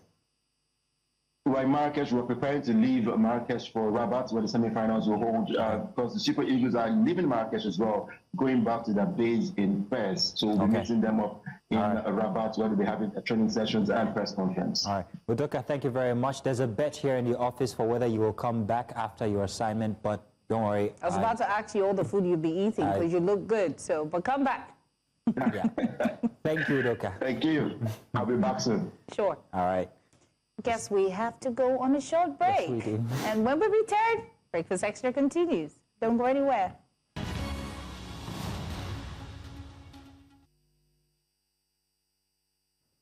Oh, you're still here with us. Thank you. And we're shifting now to Wellness Central. And this morning, we're talking about something many of us don't think about until it's suddenly too late. From road accidents to medical emergencies at home, in church, at work, or even on the street, first aid can be the difference between life and death. Yet I am sure many Nigerians would admit they don't know what to do when an emergency happens. For example, in the case of Anthony Joshua's road accident. Talk about Anthony Joshua's road accident. That was a poster for the world to see how bad it is in Nigeria. But to help us understand the basic first aid steps every single citizen should be familiar with, we've got Dr. Miriam Al-Hassan. She's a radiologist. She's here not just as a medical professional, but also as someone helping us, well, to become safer, more prepared. Well, Doctor, good to have you here on the show. Thank you very much. We had a very interesting conversation before we came on the air. Yes. Conversations we can't tell you about. But welcome and grand to have you here. Nice to have you here. Did you see the video, Anthony Joshua being extricated from inside of a damaged vehicle where he could have lost his life? In fact, he lost the lives of 2 of his friends. And first time I saw that video, I was like, oh no, that's a very bad way to actually extract a person from a vehicle. And I was wondering, where are all the responders? I know the answer, absent. But what did you think when you saw that video? So I didn't finish watching the video. It was a bit heartbreaking, but I think for one, because when an accident happens, everybody is in a huff about it. So usually the first thing which most people don't understand or know is when there's an emergency, calmness is key. You have to be calm, because then you can be able to organize, then you can be able to control the situation and direct, and then get where you need the person to be at a safe pace. So the thing with emergencies happening in Nigeria, it's not necessarily that we are absent. You say that the responders are absent. It might not be that we are not present. It might be that we were not even called. Because usually the first thing you come, you want to assess the surroundings, make sure that whatever is happening has stopped, or remove the person from that area that the problem is happening as. And this is not just for the person, it's also for you. You don't want to end up being an emergency as well. So for yourself and the safety of the casualty, you need to move the person from the initial site, especially if you know the harm is still ongoing. So when you're bringing out this patient from that casualty, from the area, there's a lot of things that needs to be done. So you want to make sure that you're not underestimating the level of injury. So for us, most times we just go expecting the worst. maybe the person has a C-spine fracture, maybe there's some other injury somewhere else, maybe there's internal bleeding. You don't want to move the patient all too much. So basically, don't move the patient. No, move the patient, but in an organized manner. So you don't want the person's head maybe hanging down or being curved. You want to be able to stabilize. So you need more than one person in that kind of case. Calmness comes in.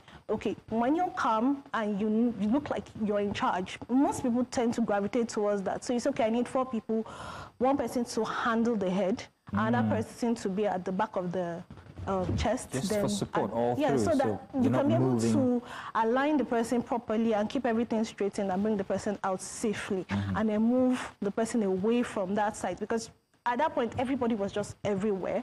You don't know if that car is going to explode. You don't know if there's leaking fuel. Nobody's really assessing the situation. So calmness, assessments, and then going to help. The main thing, you need to also ask for help. Because sometimes when it goes down to where you need to do CPR, it can take hours. You don't even know what your strength is. You might have not eaten that morning and you come across an accident. CPR alone is dangerous because you can end up needing help. So you need to call for help. In some cases, if you have a phone, call first, call fast. For children, call fast. For adults, call first. So you call for... Call first, call fast. For children, call fast. Call fast. For adults, call first. Call first. So you've assessed the situation, you've got the person out, ask for help, call for help. Scream, shout, get people around you. So at least somebody else who might know how to do CPR can join you. So 2 people doing it is more effective than you doing it alone. That does not mean you shouldn't do it alone, because I've had a situation where my cousin was at church and somebody had a cardiac arrest and she was a nurse and she was the only person. So she had to go ahead and do it, and she saved the person, luckily enough. So the thing is, most times you're going to need help. Unfortunately for her, she didn't have help, and she was a new mom. So luckily enough, somebody called fast and got help there. So she was able to be relieved of the CPR and person taken to the hospital. So usually the first steps, you need to be calm. You need to assess the situation. You have to make sure that you're taking care of that patient and yourself. Because you don't want to put yourself in a situation where you are now alone, nobody's around, and then you now become a casualty of the situation. So first 8 steps, assess. You also want to check this patient. Patients are weak.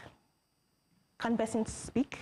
Can person give you a history of what happened in case you were not even there? What happened? What the person might be allergic to? What the person's cases could be? And then if the person is not, maybe the person is drowsy, you want to be able to make sure that this person does not injure themselves. So you're moving the person away from any other thing that is injurious around the patient. Then if the person is in a stupor-like state, that means you can wake the person up, but the person goes back into coma. You also have to make sure that everywhere around the patient is safe. There are no sharp objects, there are no nails, roasted items, or any other thing there. You want to also check if the patient is bleeding. Because sometimes you're in a situation where there's adrenaline rushing. It's not just rushing for you. The patient is also having adrenaline, and it sometimes acts as a pain barrier. So the person is not really feeling all of the pain. So they can't really tell you exactly where else is hurt. So you have to check. Is there any bleeding? Do I have to open up any part? Because having clothes on it that might have been stained, dirty, can cause infections. So you want to open it up. If there's active bleeding, you want to be able to compress, make sure that you stop the bleeding, maybe even elevate the limb if needed, just so that circulation is still continuing. I don't know about you, Queen, but that sounds like a lot. I wanted to ask because, I think the first thing you said was calmness. I remember when, they're picking me up from school and then I was sleeping. I woke up into the accident. Oh, wow. And the first thing they did was they took me out of the car and they told me to sit on the floor. Whereas me, I was trying to find my friends and all that. They're like, you that you're saying you have power, you're the one that is not. And truth be told, when I go home, I was the one with the highest fever. So, in as much as a lot of Nigerians are now like journalists, when something happens, the first thing they do is take out their phone. And a lot of people, I think to them, first aid is band-aid and their mental spirit at home. How do they learn the basic things? I don't think I know how to give CPR. So how can Nigerians learn, and how long will it take for them to just learn these basic things so that if they find themselves in find themselves in a situation to help, they're able to help? Okay, so for first aid, usually you can't even get it online. First aid is the first thing you should learn because CPR gets a bit advanced. And in case you don't even need CPR, you need the first aid. So like for my association as of last year, during our week, we're able to do like a first aid demonstration for the bikemen in that area because we've seen a lot of bikes. Guys? Yes, a lot of them have accidents that can be... Because they're always driving like they have 7 lives. Exactly. Don't they? I thought, exactly. I thought we all do. I know when I learned first aid, I was not even in medicine. I was still primary school, and it was shown on TV. NTA, Silverbird, most of them do that. So it's a thing of either you go online, Google can help you, Facebook is there. Just search in first aid, it will give you a list.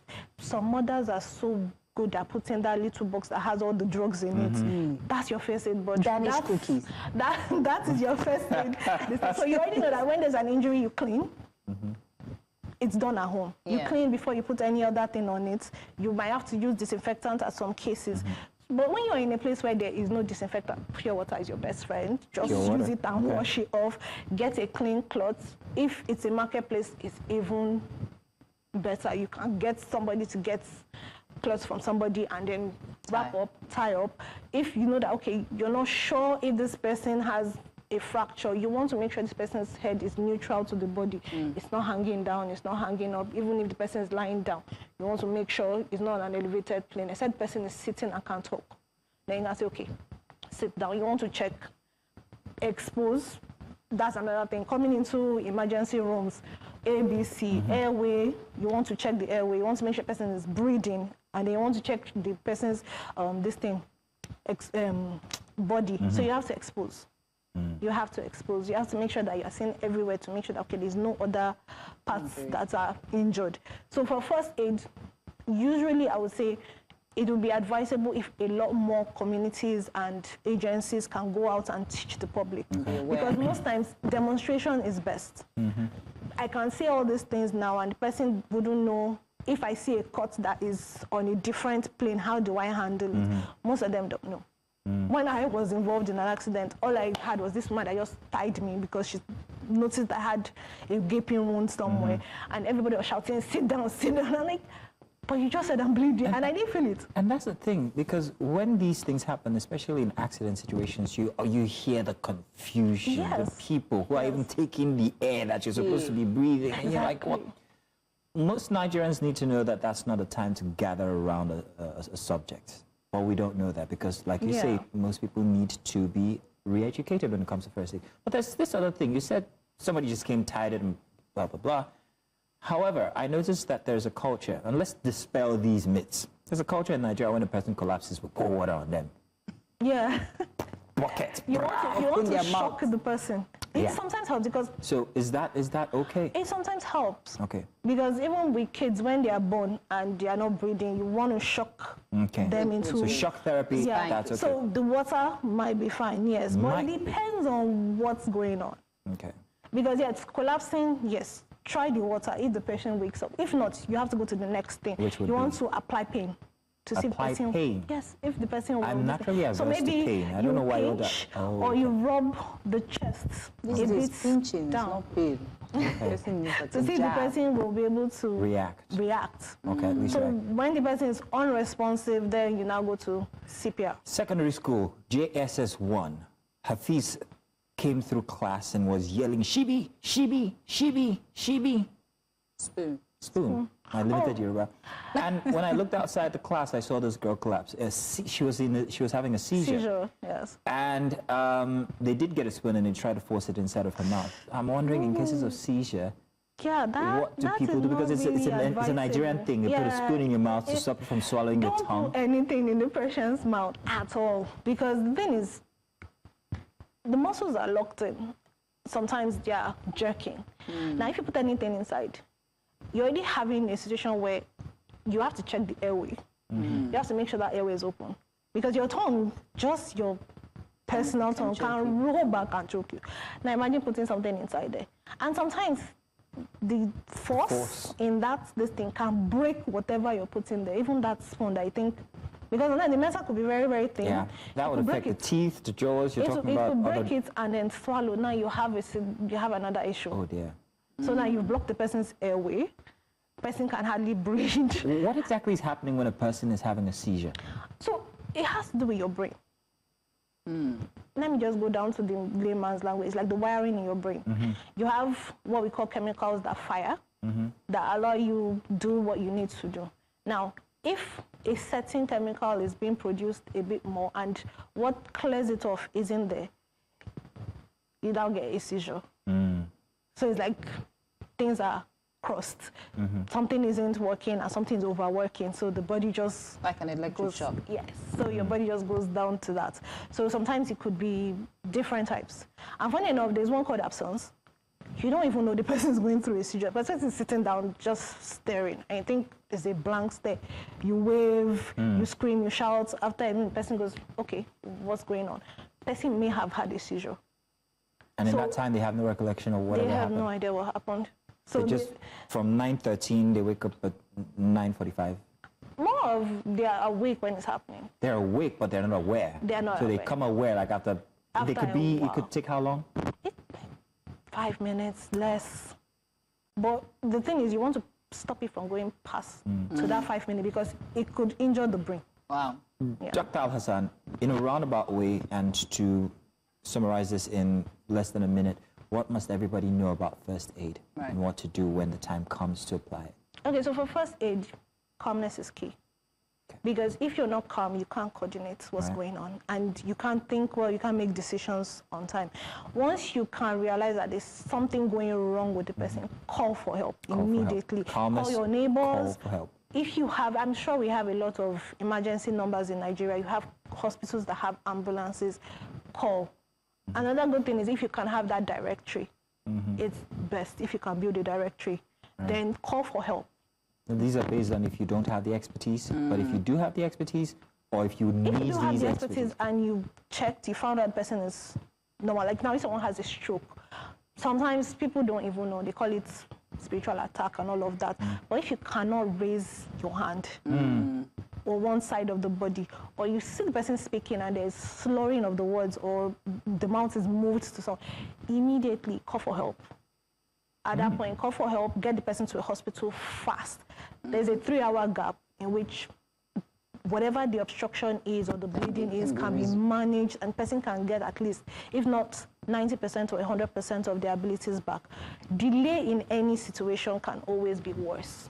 Wow. So the faster you get to the hospital, it's like for children, if a child is choking, the whole neighborhood will hear. So it's not different for adults. Okay. Wow. Thank you so much, Dr. Miriam. It's such an enlightening, you know, when you hear about these things, you're like, oh, yeah, that's it. But having to just, you know, uncover all these things, it's beautiful. Wow. Well, thank you so much for Thank you very much, Dr. Miriam Al-Hassan. And if you ever need CPR, Queen, I am volunteering. Just follow me everywhere I go. Everywhere. Well, we're back to, you know, last hour, and we'll go on a short break. When we return, we have our last story. Stay with us.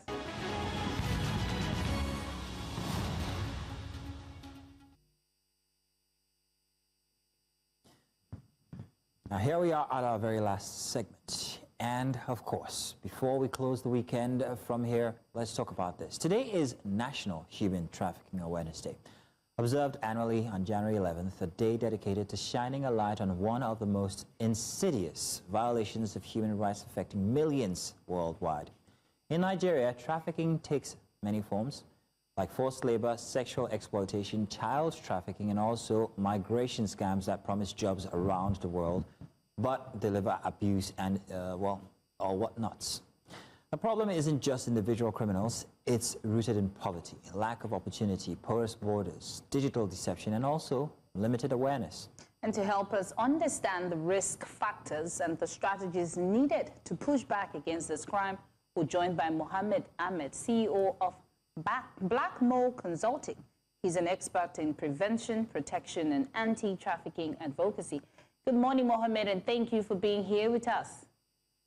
Yeah, good morning to you. Good morning to you. Good pleasure being here with you. Grand. Awesome. Now, Mohammed, on National Human Trafficking Awareness Day, let's start with start with the basics, you know. Can you tell us why is Nigeria part of the, you know, they said Nigeria is the tier 2 in trafficking. Why is it that? Is it because of, you know, the poverty or unemployment? What exactly is it?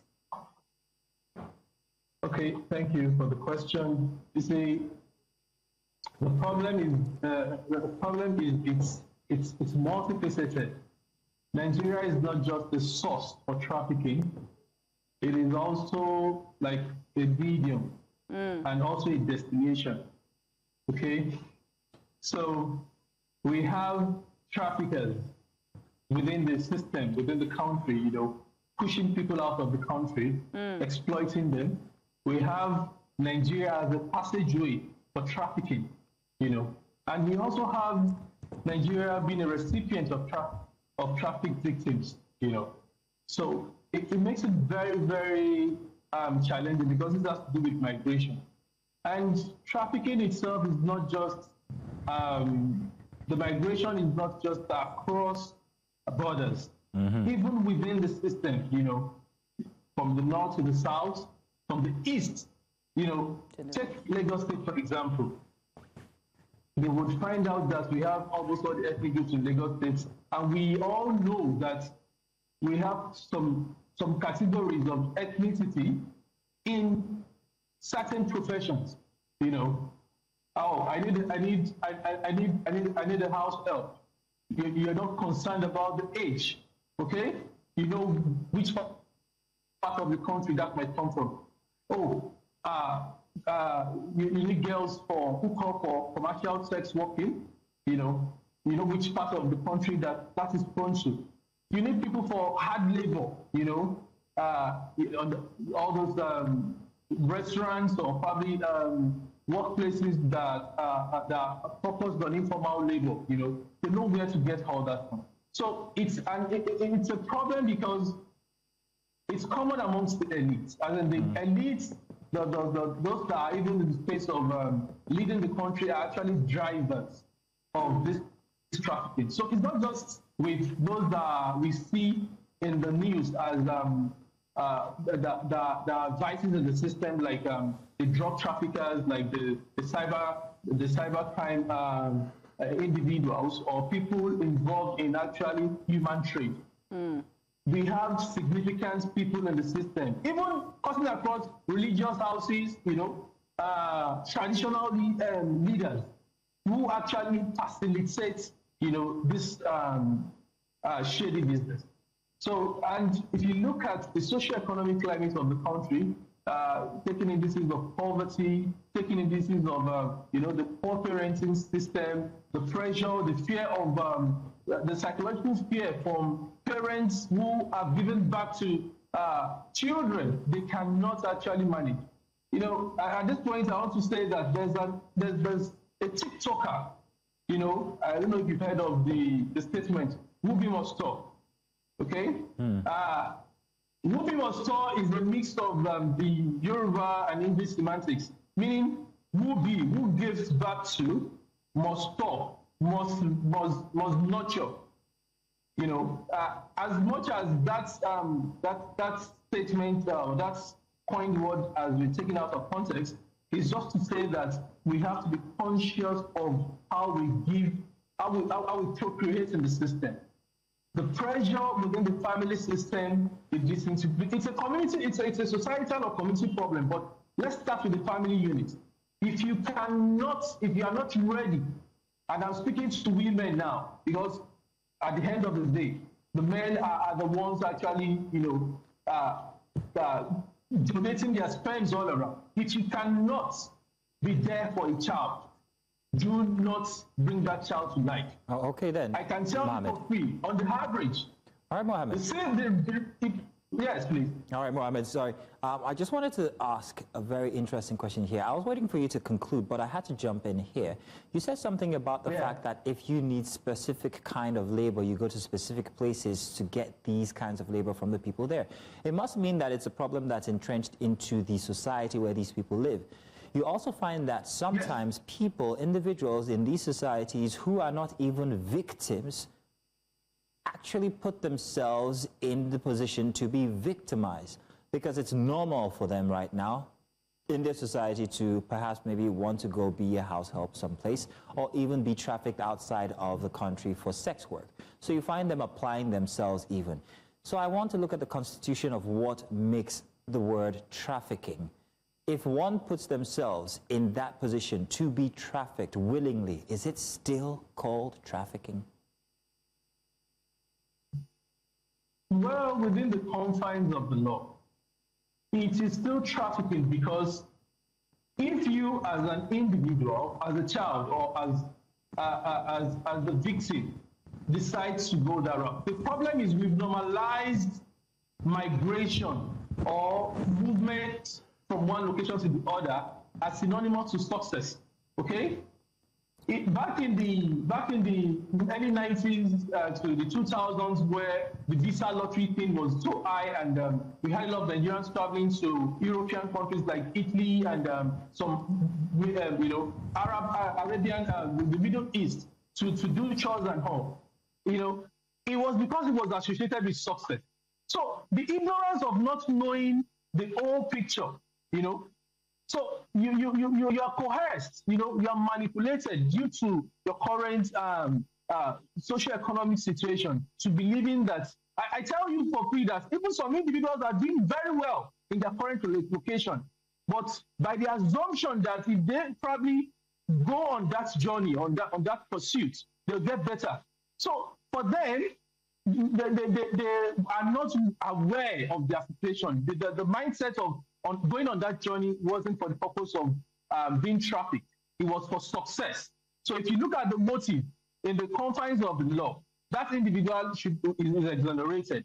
However, if at all, it will be the parents or probably the caregivers of, in this context, if it's a minor, less than 18. In this context, if it's a minor, if it's less than 18, then the parents or the caregivers will be responsible for that individual. But if you're an adult and you've made the decision to travel or migrate from one part of the country to the other, or outside the country for the purpose of finding probably a better livelihood, and you end up in traffic, then it's a responsibility on you. You face the consequence. Okay. However, the burden of the crime is on the trafficker, because from the get-go they have an ulterior motive to exploit.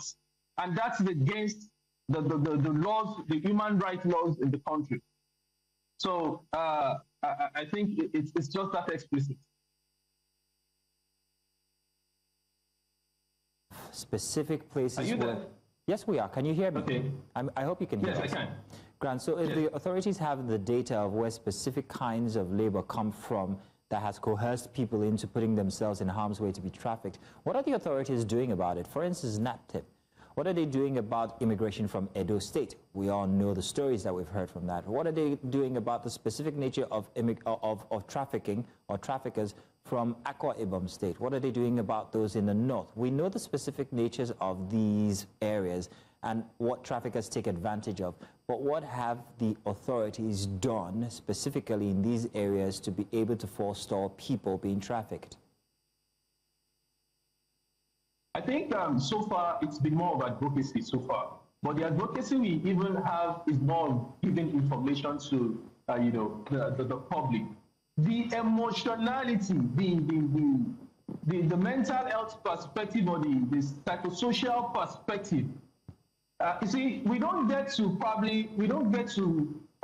bring these victims we didn't bring them together with the information that we share to the public. So people do not see or understand the weight or the consequences of these crimes.